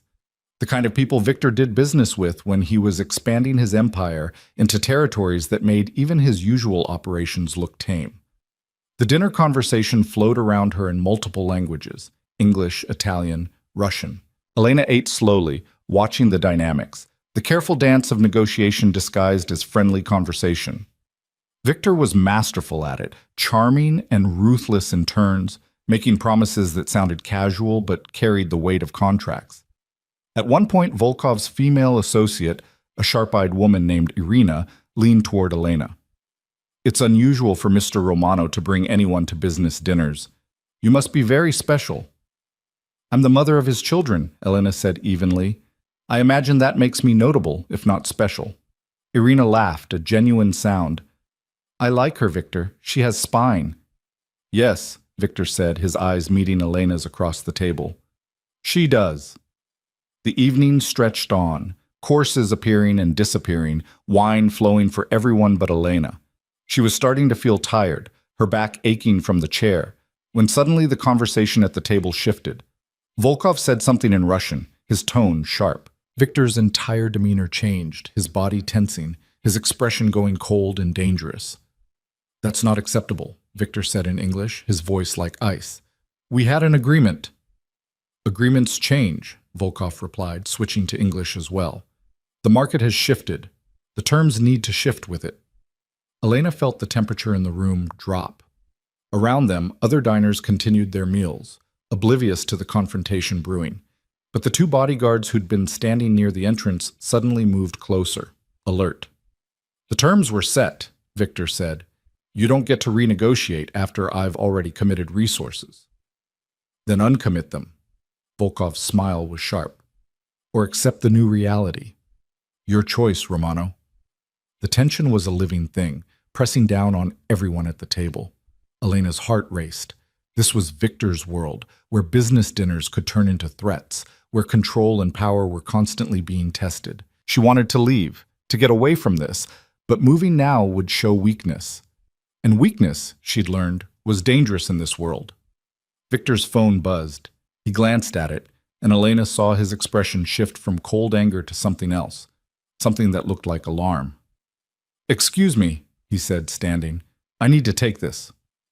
He walked away from the table, his phone pressed to his ear. Elena watched him go, watched his body language shift as whoever was on the other end delivered news that made his shoulders tighten. When he returned to the table, his face was a mask. "I apologize, but I need to leave. Family emergency." He looked at Volkov. "We'll continue this discussion another time, under the original terms." It wasn't a request. It was a statement of fact, delivered with enough force that even Volkov didn't argue. Victor helped Elena from her chair, his hand gentle despite the obvious tension radiating through him. In the car, Elena asked, "What's wrong?" "There's been an incident. One of my warehouses in Red Hook. Fire, possibly arson." His jaw was tight. "Marco's team is handling it, but I need to be there." "Is anyone hurt?" "We don't know yet." He looked at her. "I'm taking you home first. Dominic will stay with you." "Victor, if this is serious..." You're more serious, you and our daughters. He took her hand, squeezing gently. I need you safe before I can deal with anything else. They pulled up to the townhouse 20 minutes later. Dominic was already waiting outside, his expression grim. Victor walked Elena to the door, checking the locks and the security system himself before he'd leave. I'll call you when I know more, he promised. Lock the door behind me. Don't open it for anyone but the guards. Promise me. I promise. Be careful. Always. He hesitated, then leaned in and kissed her forehead, a brief touch that sent warmth through her entire body. Thank you for coming tonight. For trying. Then he was gone, disappearing into his car, Dominic closing the door behind her with a firm click. Elena stood in the entrance hall of her beautiful, protected house and listened to the sound of Victor's car driving away into whatever danger was waiting for him. She climbed the stairs to the bedroom, her body heavy with exhaustion and worry. The babies were active, rolling and kicking, responding to her elevated heart rate. She changed into pajamas and lay down, trying to calm herself, trying not to imagine all the ways tonight could go wrong. Her phone rang at midnight. Victor. Everything okay? She asked immediately. It was arson. Professional job. No one was hurt, thank God, but the building's a total loss. He sounded tired. We're dealing with it. Was it Volkov? Retaliation for you not backing down? Maybe. Probably. I won't know for sure until we investigate. A pause. I'm sorry you had to see that tonight. The business side of things. It's ugly. It's your world. If I'm going to be in your life, even tangentially, I need to understand it. Elena rolled onto her side, the phone pressed to her ear. Are you safe? Yes, I'm always safe. That's not true, and we both know it. Silence. Then, no. It's not true. But I'm good at what I do, Elena. I know how to handle threats. That doesn't make me feel better. I know. His voice softened. Get some rest. We have therapy again Tuesday. I'll see you before then. After they hung up, Elena lay in the dark and thought about the reality of what she'd signed up for. Not just co-parenting with Victor, but existing adjacent to his world. A world where warehouses burned and business partners threatened and violence lurked constantly at the edges. A world her daughters would be born into, whether she wanted it or not. Sleep came slowly, troubled by dreams of fire and locked doors and Victor's face as he'd left, equal parts determination and fear. When she woke in the morning, her first thought was to check her phone for messages. There was one from Victor, sent at 3 a.m. Everything's handled, sleep well. And underneath it, a photo. Not of the warehouse or the damage. Just of the sunrise over Manhattan, taken from wherever Victor had been when sleeplessness and worry had driven him to watch the dawn. Elena stared at the image, this small offering of beauty in the middle of crisis, and felt something shift in her chest. Not forgiveness exactly. Not love, at least not the simple kind, but recognition. Recognition that Victor Romano was trying, in his complicated, imperfect way, to be better than he'd been, to show her a different version of himself. Whether that version could last, whether it was real or just performance, she didn't know yet, but she was beginning to think she wanted to find out. The warehouse fire turned out to be just the beginning. Over the next 2 weeks, 3 more of Victor's properties were targeted. A shipping container yard in Newark, a construction site in Queens, and a restaurant in Little Italy that had been in the Romano family for 3 generations. The attacks were coordinated, professional, designed to send a message that someone was willing to go to war. Elena watched it unfold from the relative safety of the Park Slope townhouse, seeing the strain build in Victor's face each time he visited, hearing it in his voice during their nightly phone calls. He was sleeping less, working more, the careful progress they'd been making in therapy starting to fray under the pressure of maintaining his empire while someone actively tried to dismantle it. It's Volkov, he told her during one late-night visit, accepting the tea she'd made him but not drinking it, just holding the cup like he needed something to do with his hands. We have evidence now. He's trying to force me to accept his terms by bleeding me dry, making me desperate enough to agree to anything. Elena sat across from him in the living room, 32 weeks pregnant now, her belly enormous and the twins so active she could see their movements through her shirt. What are you going to do? End it. His voice was flat, emotionless in that way that meant he was feeling too much and locking it all down. There are ways to handle situations like this, permanent ways. The implication hung in the air between them, heavy and dark. Elena felt her heart rate spike, felt the babies respond to her stress with a flurry of kicks. You're talking about killing him. I'm talking about protecting what's mine. Victor finally looked at her, and his eyes were hard, the warmth she'd started to see in them over the past weeks completely absent. He's declared war, Elena. You don't win wars by being reasonable. You win them by not fighting them in the first place. She leaned forward, trying to catch his gaze, to find the man who'd been trying so hard to change underneath the ruthless crime boss who was taking over. Victor, if you do this, if you have him killed, there will be consequences. His people will retaliate. More violence, more danger. When does it end? It ends when I make it end. He set down the tea, standing abruptly. I didn't want to burden you with this. You're supposed to be resting, staying calm. Your blood pressure. My blood pressure is the least of my concerns right now. Elena struggled to her feet, refusing to have this conversation while he loomed over her. I'm concerned about you becoming the man I left again, the one who solves every problem with force and control. This isn't about control. This is about survival. It's always about survival with you. But Victor, at what cost? What kind of world are you creating for our daughters? One where violence is always the answer, where every conflict ends in bloodshed? His face darkened. I'm creating a world where they're safe, where no one dares touch them because they know what I'm capable of.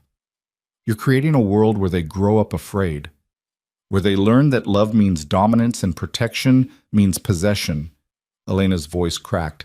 I can't do this again. I can't watch you spiral into that darkness and pretend it's for my own good.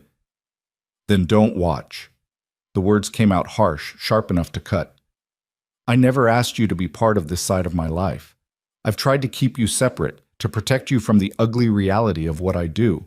But you keep pushing, keep demanding to understand, and now you're upset when you see the truth.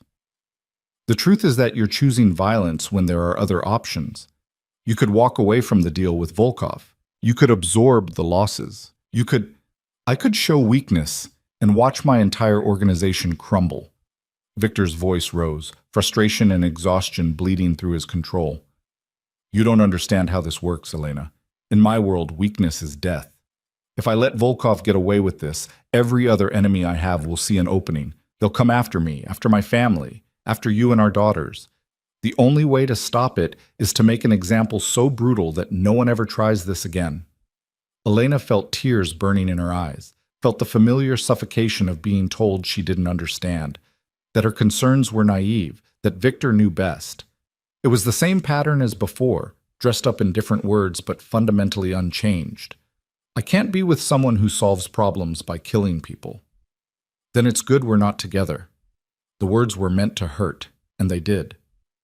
Victor's expression was cold now, distant. We're co-parents, Elena. That's all. You don't get a vote in how I run my business. Your business affects our children, and I'm handling it the way I know how. He moved toward the door, done with the conversation, done with her objections. I'll send extra security. Until this situation is resolved, I don't want you leaving the house unless absolutely necessary. You don't get to tell me. I'm not telling you. I'm asking you. Please, Elena, just until this is over. Stay safe. Let me handle Volkov without worrying about you too. He left before she could respond, the door closing with a finality that echoed through the empty house. Elena stood in the living room, her hands on her belly, and felt the fragile peace they'd been building shatter like glass. She called Sarah, needing to hear a voice that wasn't tangled up in the Romano world. He's going to kill someone, she said without preamble when Sarah answered. There's this business rival, and Victor's going to have him killed, and I don't know what to do. Can you stop him? No, he made that very clear. I don't get a say in his business. Sarah was quiet for a moment.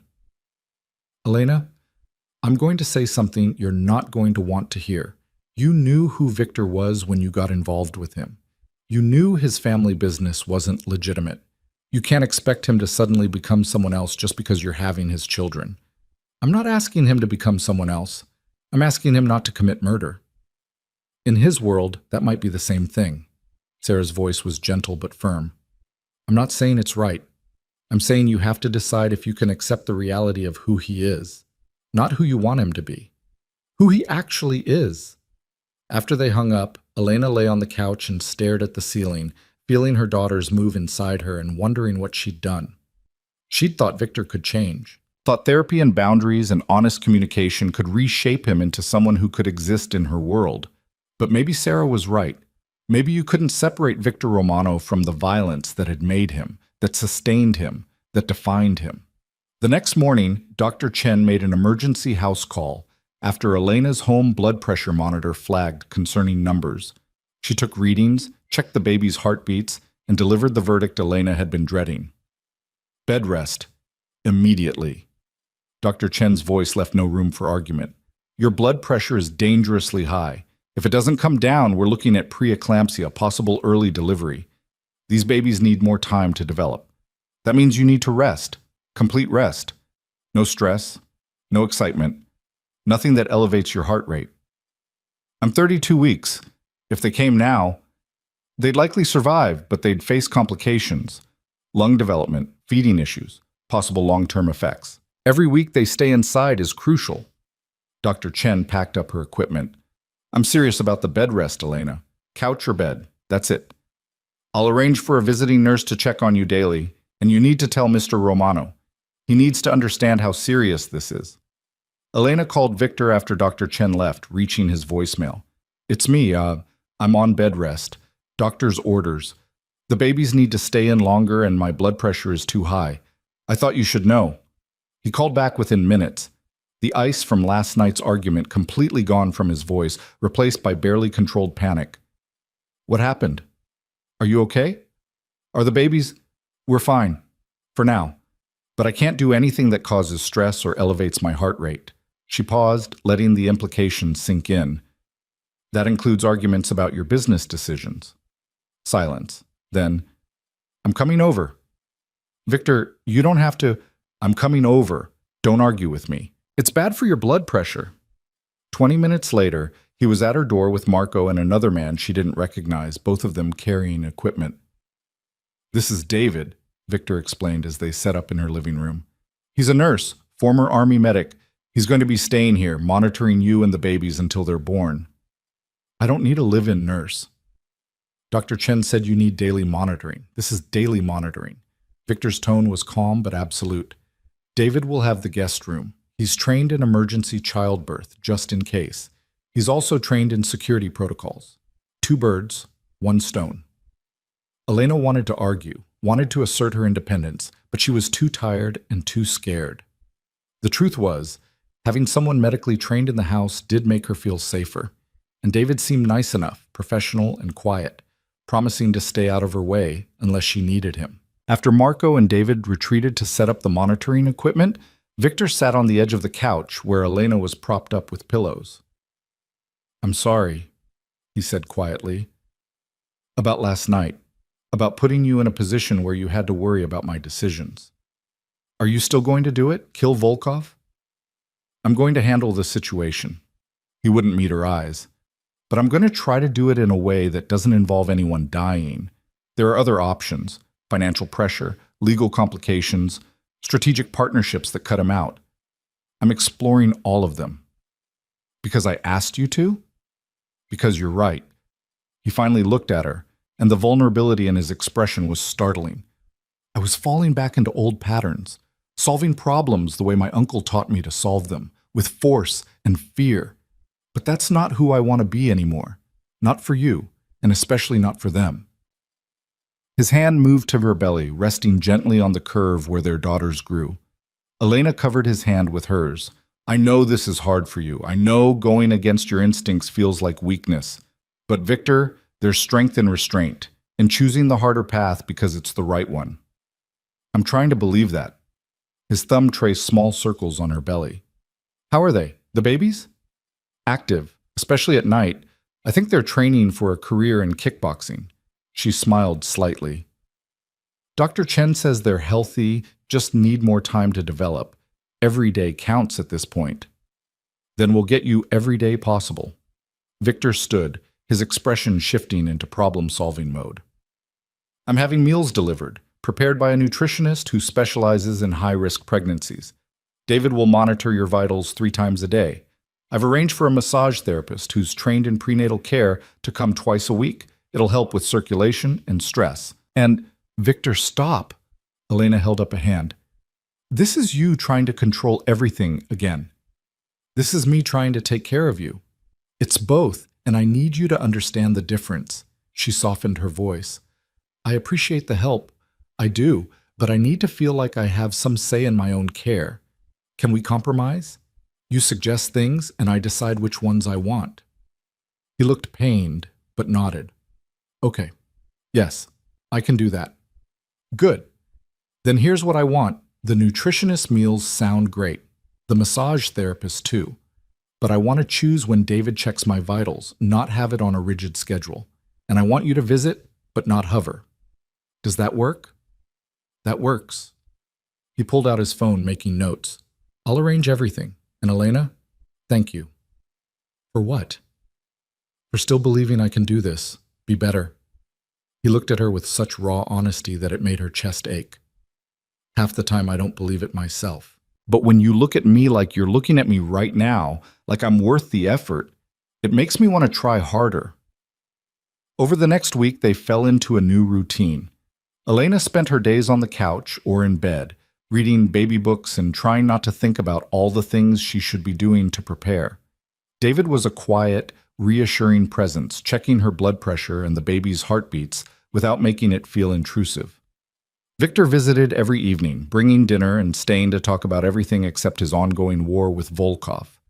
Their therapy sessions moved to video calls, Dr. Martinez conducting them from her office while Elena participated from the couch, and Victor called in from wherever his day had taken him.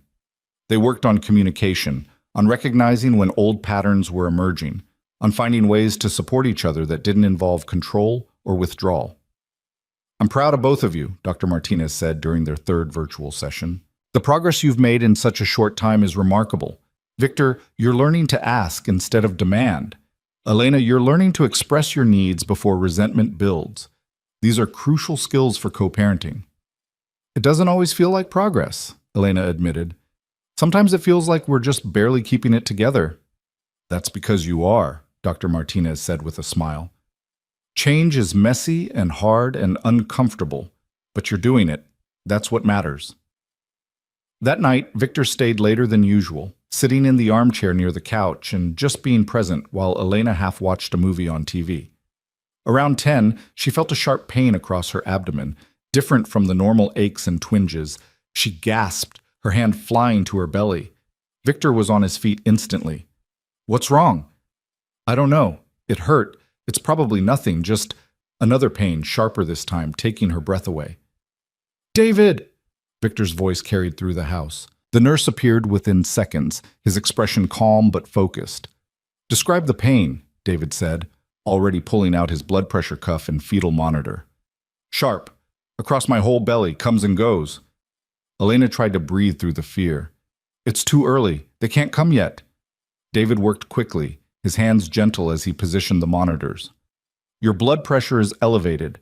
I'm picking up both heartbeats, strong and steady. The pain could be Braxton Hicks contractions, which are normal, but given your condition, I want to be safe. I'm calling Dr. Chen. The next hour was a blur of activity. Dr. Chen arrived, examined Elena, and confirmed what David had suspected. Early contractions, not labor yet, but a warning sign that needed to be taken seriously. We need to stop these contractions, she said. I'm going to admit you to the hospital.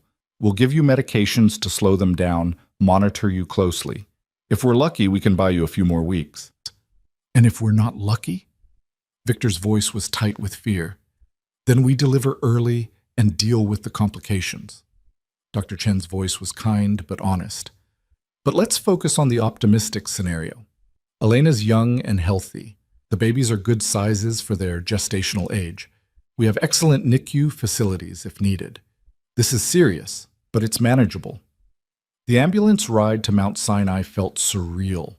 Elena lying on the gurney while Victor held her hand and David relayed information to the EMTs.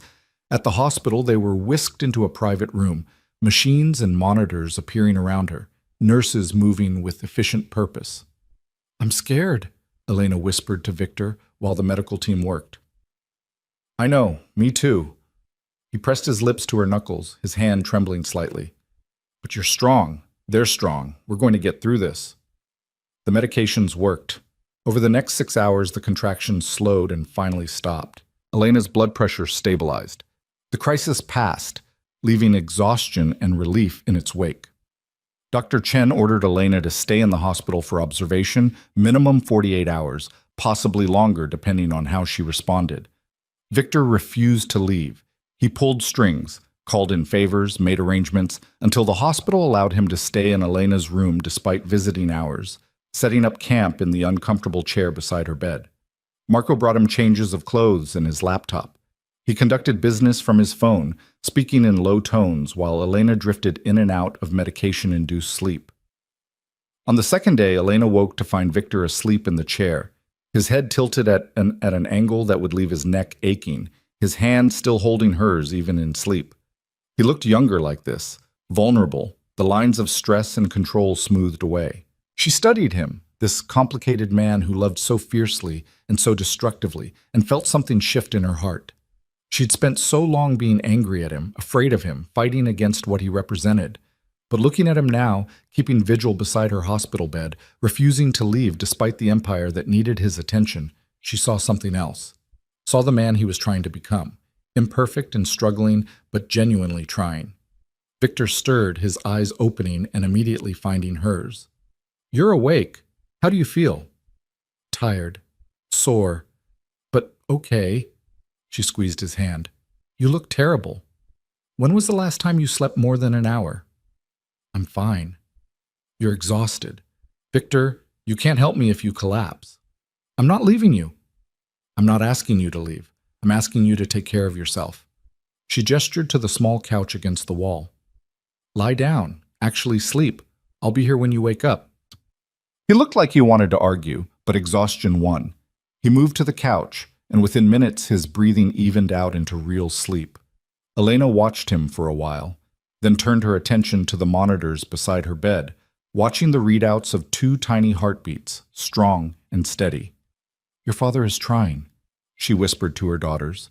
"He's difficult and controlling, and sometimes impossible, but he's trying. And maybe that's what love looks like sometimes. Not perfect, not easy, but genuine effort to be better." Dr. Chen visited that evening with good news. "Contractions have completely stopped. Blood pressure is stable. I think we're out of the woods for now. But Elena, you're staying on complete bed rest until delivery. No exceptions. And we're moving up the delivery date. I want to schedule a C-section for 37 weeks. That gives the babies time to develop while minimizing the risk of complications." "So 37 weeks is 5 weeks away," Elena said, doing the math. 5 weeks of bed rest. "I know it's hard, but it's necessary." Dr. Chen looked at Victor, who'd woken when she entered. "Mr. Romano, she's going to need help. Round-the-clock support. Can you arrange that?" "Already done." Victor's voice was hoarse from sleep. "Whatever she needs." They were discharged the next day with strict instructions and enough medications to stock a pharmacy. The ride home was quiet, Elena processing the reality that in 5 weeks, just 5 weeks, she would meet her daughters.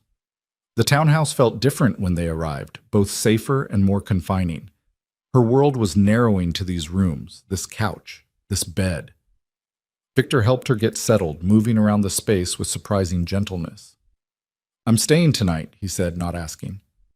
"I already cleared my schedule for tomorrow, too. I want to make sure you're okay before I go back to work." "What about Volkov? The situation?" "Being handled. I took your advice, found another way." He sat on the edge of the couch. "I reached out to some of his competitors, offered them information about his operations in exchange for them putting pressure on him financially. Legal pressure. Nothing violent. It's slower than my original plan, but it's working." He's backed off. Elena felt tears prick her eyes. "You did that for me?" "I did it for us. For them." His hand moved to her belly. "You were right. I can't be the father I want to be if I'm the man who solves every problem with violence. I'm trying to be better. I see that. I do. She covered his hand with hers. Victor, I want to try something. I want to ask you a question, and I want you to be completely honest. Okay. If I asked you to marry me again, not for show, not for legal protection, but because we wanted to build a real partnership, what would you say? Victor stared at her, shock written across his face. What? You heard me. Would you marry me? Not the way we did before, rushing into it because you wanted to claim me, but slowly, carefully, building something real together. Elena, is this the medication talking? No, this is me, completely clear-headed, asking you if you think we could make this work. Not just as co-parents, but as partners. As people who choose each other every day, not out of obligation or circumstance, but because we want to. He was quiet for a long time, his eyes searching hers. When he spoke, his voice was thick with emotion. I would say yes. I would say yes 1,000 times. But Elena, I don't want you to feel pressured. I don't want you to think you owe me this because I'm trying to change. I don't feel pressured. I feel hopeful. She smiled, tears sliding down her cheeks. I feel like maybe we could do this right this time. Not perfect, but real, honest, built on actual partnership instead of control. Then yes. Victor leaned forward, resting his forehead against hers. Yes, I'll marry you. I'll spend every day trying to deserve you. I'll mess up and struggle and probably drive you crazy. But I'll never stop trying to be the man you need me to be. That's all I'm asking. Elena kissed him, soft and gentle, a promise and a beginning. We'll do it after the babies are born, when things are calmer, a small ceremony, just us and the people we love. Whatever you want, however you want it. His thumb brushed away her tears. I love you. I never stopped loving you, even when you left, even when I was furious and hurt and determined to find you. I loved you through all of it. I know, I loved you too. That's why it hurt so much. She pulled back slightly. But Victor, we need to be clear about something. If you fall back into old patterns, if you start trying to control me again, I will leave. I will take our daughters and I will leave, and this time I won't come back. Do you understand? I understand, and I won't let that happen. His voice was firm, absolute. I'm not the same man I was. I refuse to be.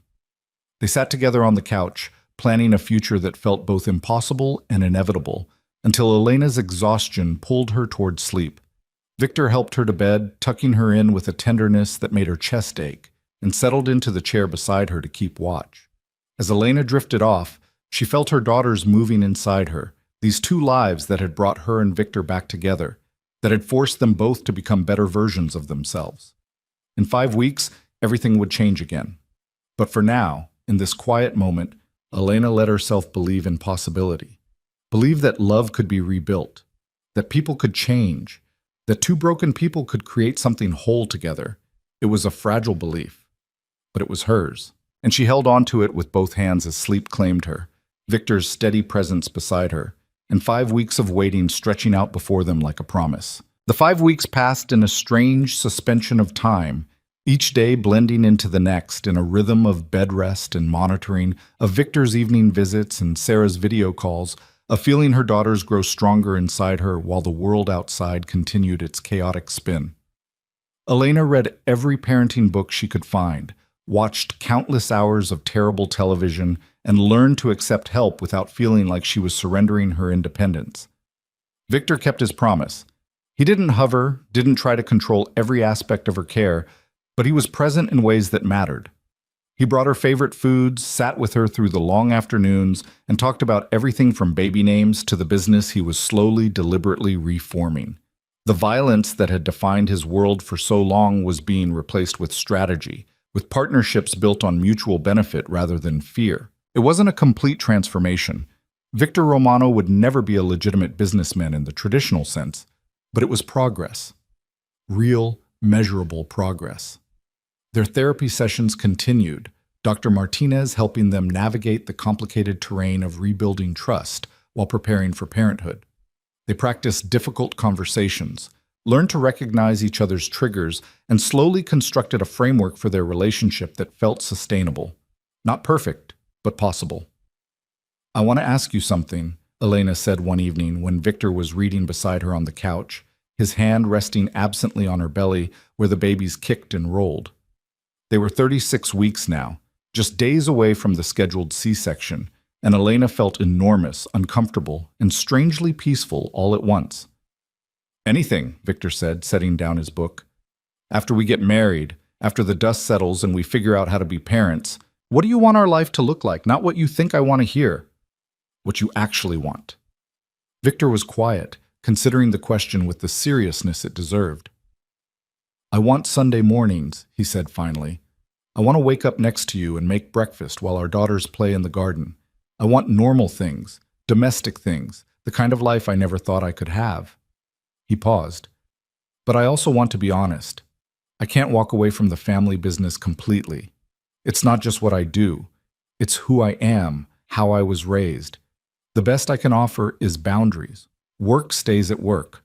When I'm home, I'm present, completely present." "I can live with that." Elena laced her fingers through his. "As long as you mean it, as long as home is sacred.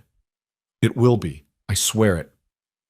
They were still sitting like that, connected and quiet, when Elena felt it, a sharp, unmistakable contraction that took her breath away. Different from the ones that had sent her to the hospital weeks ago, stronger, more purposeful.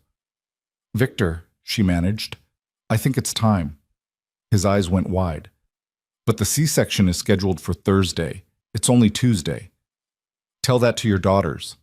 Another contraction hit, and Elena gripped his hand hard enough to hurt. "Call Dr. Chen, now." The next hours were a controlled chaos of movement and preparation. David appeared, calm and efficient, checking her vitals while Victor made frantic phone calls. Dr. Chen gave the order to come to the hospital immediately. The contractions were regular, progressing fast, and waiting was no longer an option. In the car, Elena tried to breathe through the pain while Victor sat beside her, his face pale, but his voice steady as he talked her through each contraction. "You're doing great. Just breathe. We're almost there." "I'm scared," Elena admitted between contractions. "What if something goes wrong? What if—" "Nothing's going to go wrong." Victor's voice was absolute, brooking no argument. "You're strong. They're strong.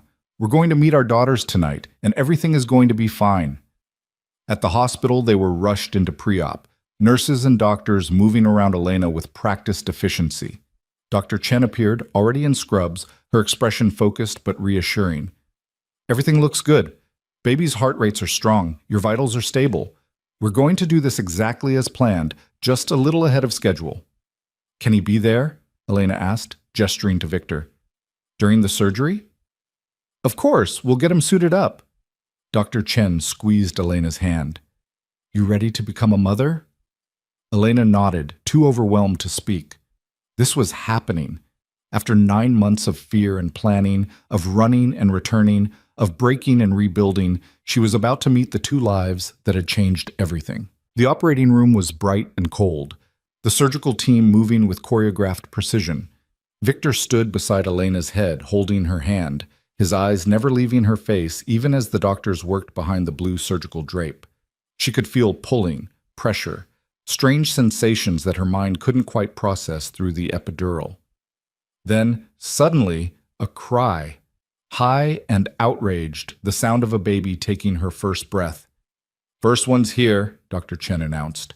7 pounds, 2 ounces, perfect. Elena started crying before she even saw her, overwhelmed by the reality of that sound. Her daughter. Her first daughter, crying and alive and real. "She's beautiful," Victor whispered, his voice thick with emotion. "Elena, she's perfect." Seconds later, another cry joined the first. "And baby too," Dr. Chen said. 6 pounds, 14 ounces, both girls healthy and strong. The nurses brought them over, wrapped in blankets, their tiny faces scrunched and red. Elena looked at them, these two impossibly small humans she and Victor had created, and felt her entire world reorganize around them. Nothing else mattered, not the past, not the fear, not the complicated mess of her and Victor's relationship. Just these two perfect lives that were now hers to protect. "Do you want to hold them?" the nurse asked. Elena nodded, unable to speak. They placed the babies in her arms, one on each side, and she felt Victor's hand on her shoulder, felt him leaning close to see. "Hi," Elena whispered to her daughters. "Hi, babies. I'm your mom, and this is your dad. We're so happy you're here." Victor made a sound that might have been a laugh or a sob, his free hand coming up to touch each tiny head with infinite gentleness. "They're so small," he said, wonder in his voice. "How are they so small and so perfect?" The surgical team finished their work, wheeling Elena to recovery with Victor walking alongside, refusing to let go of her hand. The babies were taken to the nursery for routine checks, and for a brief moment, Elena and Victor were alone in the recovery room, processing what had just happened. "We have daughters," Victor said, as if testing the words. "2 daughters." "We do." Elena felt exhausted and exhilarated, her body aching, but her heart so full it hurt. "What should we name them?" They discussed names endlessly over the past weeks, but never settled on anything definitive. Now, having seen their faces, having heard their cries, Elena felt like she finally knew. "The first one, the one who cried first, what about Isabella?" Elena suggested. "It means devoted, strong." "Isabella Romano." Victor tested it, then smiled. "I love it." "And the second?" "Sophia. It means wisdom. I want them to be wiser than we were, to make better choices." "Isabella and Sophia." Victor leaned down and kissed Elena's forehead. Perfect names for perfect girls. When the babies were brought back, clean and swaddled and sleeping peacefully, the nurse showed Elena how to nurse them, helping her navigate the awkward coordination of feeding twins. Victor watched, completely absorbed, asking questions and taking mental notes like this was the most important business meeting of his life. "You're going to be a good father," Elena said softly, watching him watch their daughters. "I'm going to try." He looked up at her, and there were tears in his eyes. "I never thought I'd have this. A family. Love that wasn't complicated by power and control. When you left, when I thought I'd lost you forever, I convinced myself I didn't deserve it anyway. That men like me don't get happy endings. Maybe this isn't an ending. Maybe it's just a beginning." Elena shifted carefully, mindful of her incision. A complicated, messy, beautiful beginning. The first night in the hospital was a blur of feeding schedules and diaper changes, of learning to recognize which baby was which by the subtle differences in their features. Isabella had Victor's dark eyes and a tendency to cry louder when she was hungry. Sophia was quieter, more observant, with Elena's nose and a surprisingly calm temperament for a newborn. Victor refused to leave, sleeping in fits and starts in the chair beside Elena's bed, jumping up every time one of the babies made a sound. Watching him, this powerful, dangerous man reduced to nervous excitement by 2 tiny girls, Elena felt something inside her soften completely. He was trying so hard, not just to be a good father, but to be the man she needed him to be, the man he wanted to be. Sarah visited the next morning, bringing flowers and an overwhelming amount of pink baby clothes, her eyes welling up the moment she saw the twins. "They're beautiful," she said, holding Sophia with practiced ease. "They look like both of you. How are you feeling?" "Sore, tired, happy." Elena adjusted Isabella in her arms. "I can't believe they're real. I keep thinking I'm going to wake up and this will all be a dream." "It's real." Sarah looked at Victor, who'd stepped out to take a phone call. "How's he doing?" "Better than I expected. He's completely in love with them already." Elena smiled. "I've never seen him like this. So gentle, so unsure of himself." "That's what babies do. They humble you." Sarah handed Sophia back carefully. "So, are you going to tell me about this remarriage plan?" Because Victor mentioned it to Marco, who mentioned it to someone, and now there's apparently speculation among his entire organization about when the wedding is. Elena laughed. "We haven't set a date. We're taking it slow, making sure we can actually do this before we make it official." "Smart." Sarah settled into the visitor's chair. "For what it's worth, I think you're both different than you were before. Not completely different. You're still you and he's still him, but different enough that maybe it could work this time. They spent the next hour talking about everything and nothing, Sarah helping with the babies while Elena rested, and for a little while it felt almost normal, like she was just another new mother navigating the overwhelming chaos of twins, not a woman caught between two worlds, trying to build a life with a man most people would run from. Victor returned looking energized, carrying coffee for everyone. Marco's handling things at the office. I'm taking 2 weeks off, completely off, no exceptions. Victor Romano taking vacation? Sarah raised an eyebrow. I never thought I'd see the day. Neither did I. He sat on the edge of Elena's bed, careful not to jostle her. But some things are more important than business. I'm not missing these first weeks with my daughters. They were discharged 3 days later with enough instructions and equipment to stock a small medical facility. The drive home was terrifyingly slow, Victor treating every bump in the road like a personal assault, constantly checking the rearview mirror to make sure the babies were okay in their car seats. They're fine, Elena said for the 10th time. You're going to give yourself a heart attack. I'm being careful. You're going 15 miles an hour in a 35 zone. That's not careful, that's paranoid. But she understood. The weight of responsibility was overwhelming. The knowledge that these two tiny lives depended on them completely. Every decision felt monumental. Every sound the babies made sent spikes of anxiety through both of them. At the townhouse, they worked together to get the babies settled, falling into a rhythm that felt surprisingly natural. Victor changed diapers with intense concentration, following the techniques the nurses had taught him like they were battle plans. Elena nursed while he prepared bottles for supplementation. They took shifts through the night, stumbling through the darkness to answer cries, learning to function on fragments of sleep. It was exhausting. It was beautiful. It was everything Elena had been afraid of and everything she'd hoped for. On the 4th night home, Elena woke at 3 a.m. to find Victor's side of the bed empty. She checked the nursery and found him there, standing between the cribs, just watching Isabella and Sophia sleep. His face was soft in the dim glow of the nightlight, all his usual hardness completely absent. Can't sleep? Elena asked quietly from the doorway. Victor turned, smiling slightly.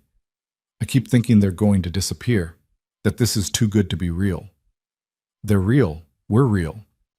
Elena crossed to him, wrapping her arms around his waist from behind. This is your life now, Victor. Our life. I don't deserve it. His voice was barely a whisper. I don't deserve you or them or any of this. The things I've done, the person I've been. Stop. Elena moved around to face him. You're not that person anymore. Or maybe you are, but you're also this person. The one who takes 2-week vacations to be with his daughters. The one who changes diapers at 3 a.m. The one who's trying every single day to be better. That's the Victor I'm choosing. That's the father they're going to know. He pulled her close, careful of her still healing incision, and held her like she was the only thing keeping him grounded. Marry me, he said into her hair. Not someday. Soon. I want to make this official. I want to stand up in front of everyone and promise to be the man you need me to be. We said we'd wait. Take it slow. I know what we said. But Elena, I've never been more sure of anything. These past weeks, watching you become a mother, building this life together. I don't want to wait. I don't want to spend another day not being married to you. Elena pulled back to look at him. In the dim light, she could see the truth in his eyes, the absolute certainty. And she felt it too, that pull toward permanence, toward making promises that couldn't be easily broken. Okay, she said. Yes, let's do it. They planned the wedding for 2 weeks later. A small ceremony in the townhouse garden with just Sarah, Catherine Wright, Marco, and a handful of Victor's family members who'd proven themselves trustworthy. No spectacle, no performance. Just honesty and commitment and a chance to start fresh. The morning of the wedding, Elena stood in her bedroom and looked at herself in the mirror. She'd lost most of the pregnancy weight, but her body was still different, marked by the experience of carrying and delivering twins. The dress she'd chosen was simple, ivory instead of white, flowing in a way that made her feel beautiful without trying too hard. Sarah helped her with her hair, weaving flowers into the simple updo. You're sure about this? Sarah asked. It's not too late to back out if you have doubts. I don't have doubts. Or maybe I do, but I also have certainty. Does that make sense? Elena turned to face her friend.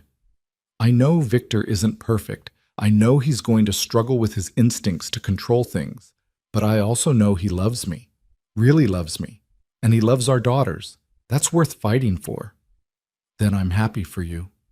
Sarah hugged her carefully. You deserve this. Both of you deserve a chance to get it right. Downstairs, the garden had been transformed. White chairs arranged in short rows, flowers everywhere, soft music playing from hidden speakers. Isabella and Sophia were with a nurse in the house, both sleeping peacefully in their matching pink dresses, too young to understand what was happening, but present nonetheless. Victor stood near the makeshift altar with Marco beside him, looking nervous and hopeful in a dark suit. When he saw Elena, his expression transformed, pure joy and wonder and love so intense it made her breath catch. The ceremony was short, officiated by a judge Catherine had recommended. They'd written their own vows, promises that acknowledged their past while committing to their future.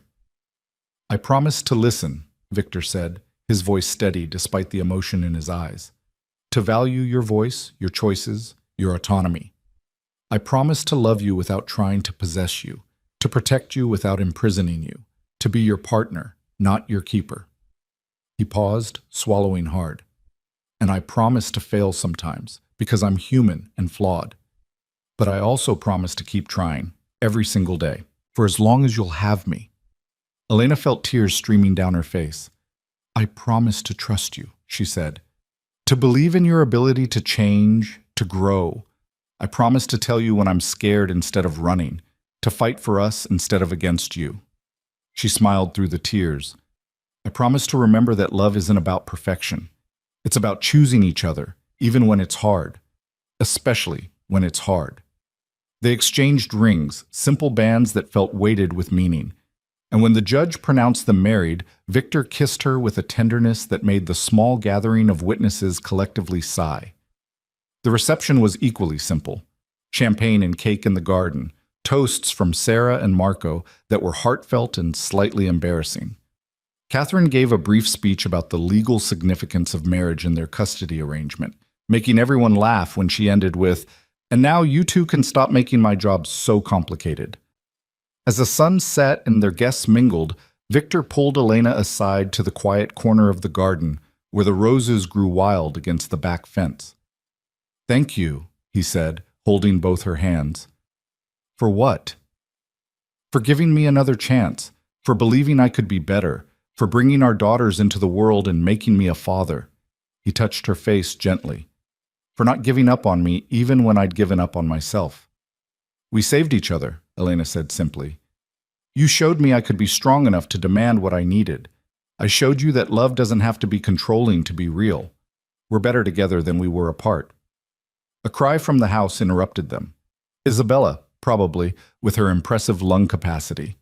They walked back together, hand in hand, and found the babies awake and demanding attention. Victor picked up Isabella while Elena took Sophia, and they stood there in the garden surrounded by their small circle of loved ones, holding their daughters and each other, and felt the weight of everything they'd been through and everything they'd become. "This is it," Elena said softly, looking around at the scene. "This is the life we built." "It's better than anything I imagined," Victor replied. And for the first time since Elena had known him, he looked completely at peace. The months that followed were an adjustment, learning to navigate parenthood and marriage simultaneously. Victor kept his promise about boundaries, keeping work separate from home, being present when he was with them. Elena learned to trust that presence, to believe that he really had changed in fundamental ways. They had fights, of course, disagreements about discipline strategies, about security protocols around the babies, about 1,000 small things that felt monumental in the moment. But they also had Dr. Martinez, who helped them work through conflicts before they became crises. They had their commitment to honesty, to saying the hard things before resentment could build. They had the memory of what they'd almost lost, keeping them humble and grateful. Isabella and Sophia grew fast, hitting milestones that made Elena's heart ache with how quickly time was passing. Their first smiles, their first laughs, the way they seemed to recognize their parents' voices. Victor was completely smitten, spending hours just watching them play, marveling at every tiny achievement. On their daughter's first birthday, they threw a small party in the same garden where they'd gotten married. Sarah brought an enormous cake. Marco arrived with gifts that were far too expensive for one-year-olds to appreciate. Catherine came with her wife and regaled everyone with stories of the legal gymnastics required to protect the Romano family's interests. As the party wound down and the babies napped in their stroller, Elena and Victor sat together on the garden bench, watching the late afternoon sun paint everything gold. "Are you happy?" Victor asked. It was a question he had asked often in the past year, still seeking reassurance that she was choosing to stay, that this was what she wanted. "I'm happy," Elena confirmed. And it was true. Not the simple, uncomplicated happiness of fairy tales, but something richer and more real. The happiness of building something meaningful with someone who understood her completely, of watching her daughters grow in a home filled with love and laughter, of having fought for this life and won. "I never imagined this," Victor said, echoing her thoughts. "A year ago, I was alone, running an empire built on fear, convinced that was all I'd ever have. Now I have you. I have them. I have a family." "You have a choice," Elena corrected gently. "Every day you choose to be this person instead of the person you were. That's what makes it real." "I'll keep choosing it." He pulled her close. "Every day. For the rest of my life." Inside the house, Isabella started crying, quickly joined by Sophia. The synchronized wake-up that Elena and Victor had learned to recognize. They stood together, moving toward the sound with the practiced ease of parents who'd learned to function on minimal sleep and maximum love. This was their life now. Not perfect, not simple, but wholly, completely theirs. Built on honesty and hard work, on forgiveness and faith, on the belief that people could change if they wanted it badly enough. As Elena lifted Isabella and Victor picked up Sophia, as they soothed their daughters and smiled at each other over their small, dark heads, Elena felt the last piece of her fear dissolve. This was real. This was lasting. This was the family they'd built from the wreckage of their first attempt. Stronger and truer because of everything they'd survived. "I love you," she said to Victor, the words as easy as breathing now. "I love you too," he replied. "All three of you. More than I knew it was possible to love anything." And in that moment, surrounded by the chaos and joy of their daughters, standing in the garden where they'd made their promises, Elena and Victor Romano weren't a crime boss and his escaped wife anymore. They were just parents, just partners, just two people who'd found their way back to each other and built something beautiful from the broken pieces. The past would always be part of their story, but it didn't define their future. Not anymore. They had chosen love, chosen family, chosen each other. And that choice, made new each day, was enough to build a lifetime on.